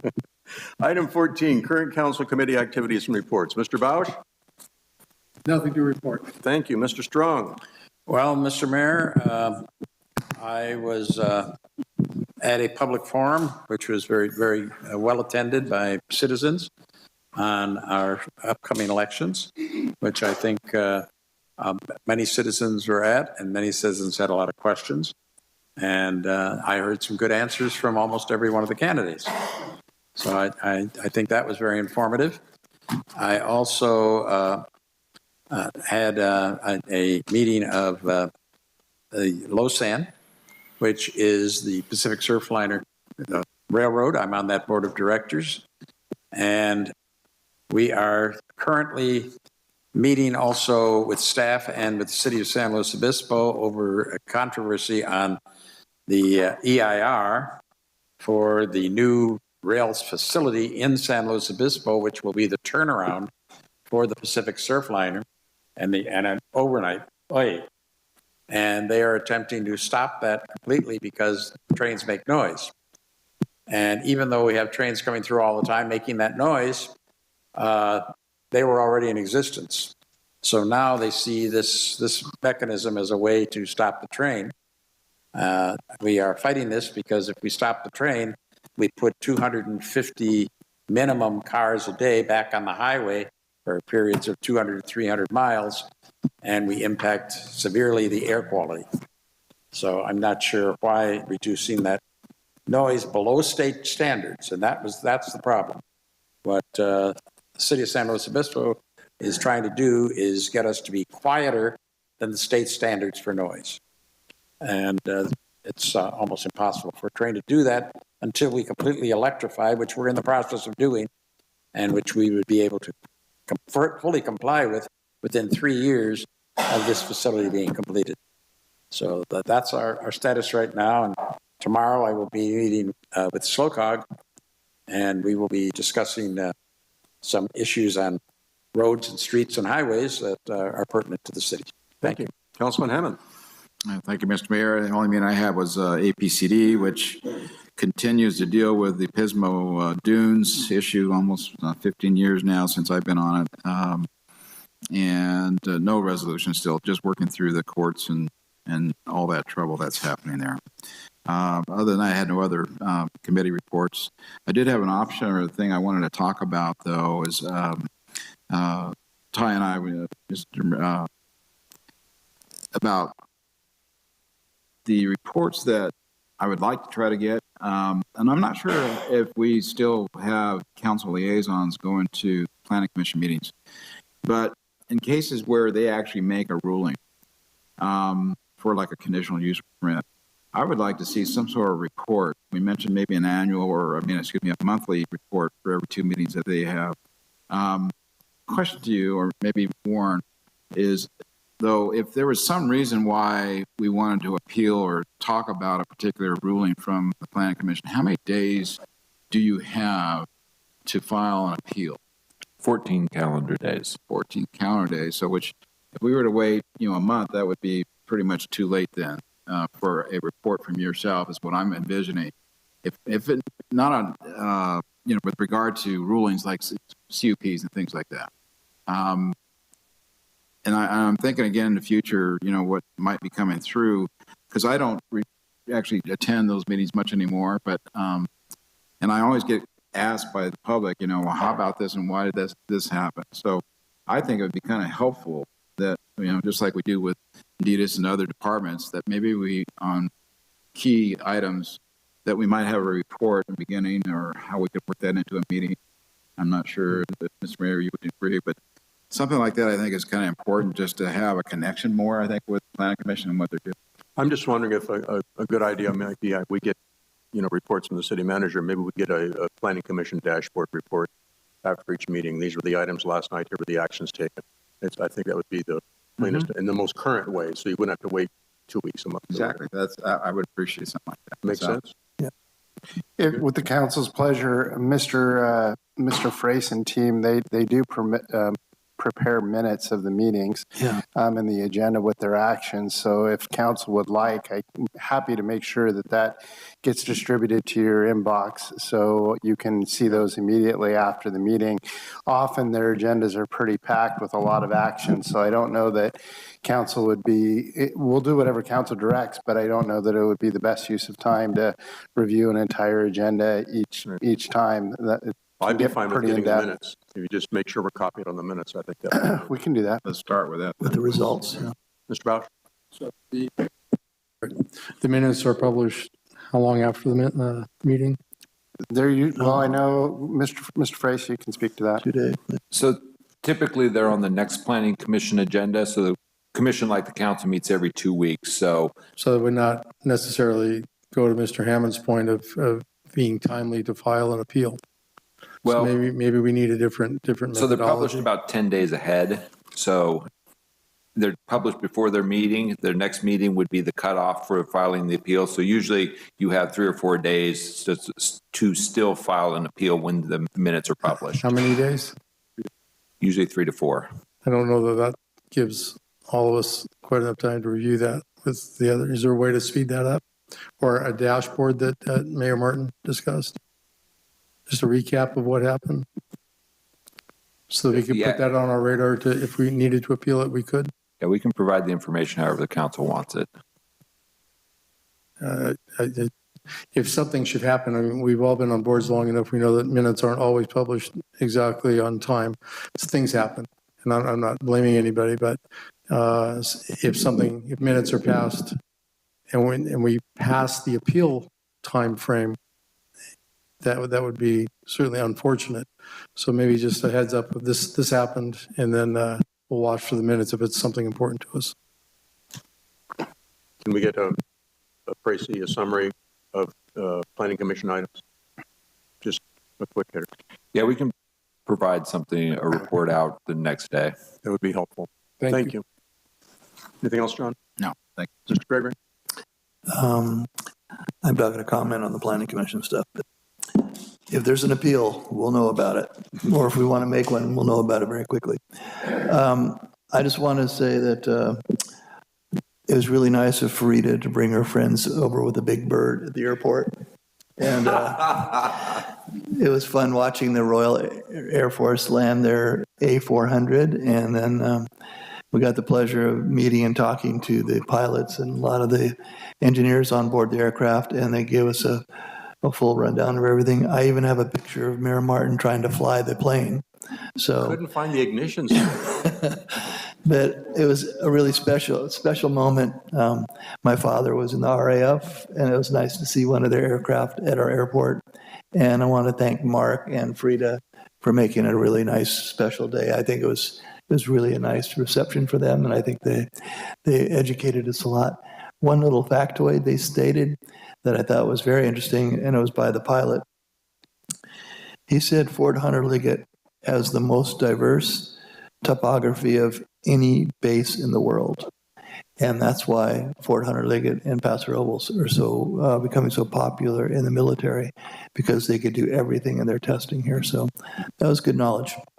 Anyways, I want to say thank you to Frida and the staff for hosting a fun party out there. Thank you. Thank you. For me, I attended the Homeless Services Oversight Committee board meeting and their housing committee meeting. They continue to work with the county on the new homeless reduction operation. The county has its new homeless director, or whatever you want to call it, trying to unify all the efforts in addressing homeless services throughout the county.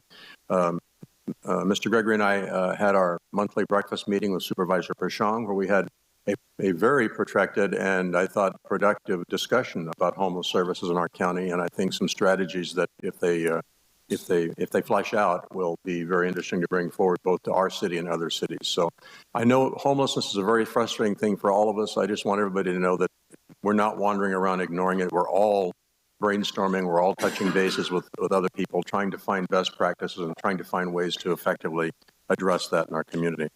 I had the pleasure of going to the Pre-Pioneer Day party out at the Estrella Warbirds. That was a lot of fun. I attended a meeting with a group of people from Cal Poly here in Paso Robles who gave a report on regional water resources. I gave a presentation to our local veterans organization, met with the SLO Advisory Committee for REACH, talking about regional economic development. I attended the School Board Candidates Forum here in town, the Chamber Board of Directors meeting, and was able to answer a lot of questions for them about issues in the city. Also had a meeting with Mayor Heather Moreno of Atascadero and the consultant for our broadband access study that's getting started right now. I think we really kind of lit a fire under this guy. He didn't realize the scope of things we were talking about, and he became very excited about the potential for broadband services in our area, and also the potential benefits for a much wider geographic area also. Also attended the Candidates Forum. That was a very interesting evening. I was aboard the A400 after it landed. They did let me sit in the pilot and the co-pilot seat. I couldn't figure out either one. Very impressive airplane, and I think a great addition to the operations at our airport. It raises the profile of our airport, shows the capabilities of our airport. Looking forward to working with the RAF, and also looking forward to making sure that all these operations are reviewed and commented upon about our airport commission. These are folks that have volunteered their time to make the airport their mission in life, and want to make sure that these missions that we call in out of the sky are filtered through them, vetted by them as we move forward, because that's a very important part of our local city government. I had a interview this morning with the New Times, also with Mayor Moreno from Atascadero, talking about our broadband access strategy, so you'll be seeing more of that coming out in the media. And I just want to, before we adjourn tonight, Mr. Bausch, welcome to the council. We had one of those issues tonight that we just had to talk through, and we didn't all have a meeting of the minds on every separate issue, but I sat here listening to everybody discuss it, and I could see that, okay, our opinions overlap in this area, and our opinions overlap in this area. We took a split vote, but we moved forward as a council, and as I tell everybody who will listen to me, we are blessed to have a series of councils in the city that is able to discuss the tough issues and come to a decision and move forward. So I just want you gentlemen to know how much I appreciate that. Coming up next, we have Senior Citizen Advisory Commission meeting on Monday, October the 10th at 1:30 p.m. Development Review Committee, Monday, October the 10th at 3:30 p.m. Parks and Recreation Advisory Committee meeting, Monday, October the 10th at 4 p.m. Going to be a busy day that day. Planning Commission meeting on Tuesday, October the 11th, 6:30 p.m. Library Board meeting Thursday, October 13th at 9 a.m. Development Review Committee meeting on Monday, October the 17th at 3:30 p.m. And our next City Council meeting will be Tuesday, October the 18th at 6:30 p.m. Deadline for submitting items for the regular meeting on the 18th is Wednesday, October the 5th. And if there's no further business for the council tonight, I would entertain a motion to adjourn. So moved. Motion by Councilman Hammond, second by Councilman Gregory. All those in favor signify by saying aye. Aye. Aye. Opposed? We are adjourned. Thank you all for your hard work. So the points that I was trying to make were approved by you guys in ordinance 1066. Yeah, that ordinance created the medical marijuana. No, we created also all cannabis processing. It's not just medical. You guys approved it. We shouldn't have done the times. So that's the only point I was trying to make.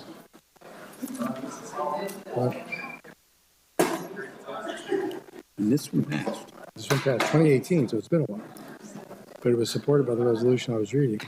You guys supported. This was measure I-18. Imposed Good night, gentlemen. Right, thanks, Elizabeth. imposition of the tax. Correct.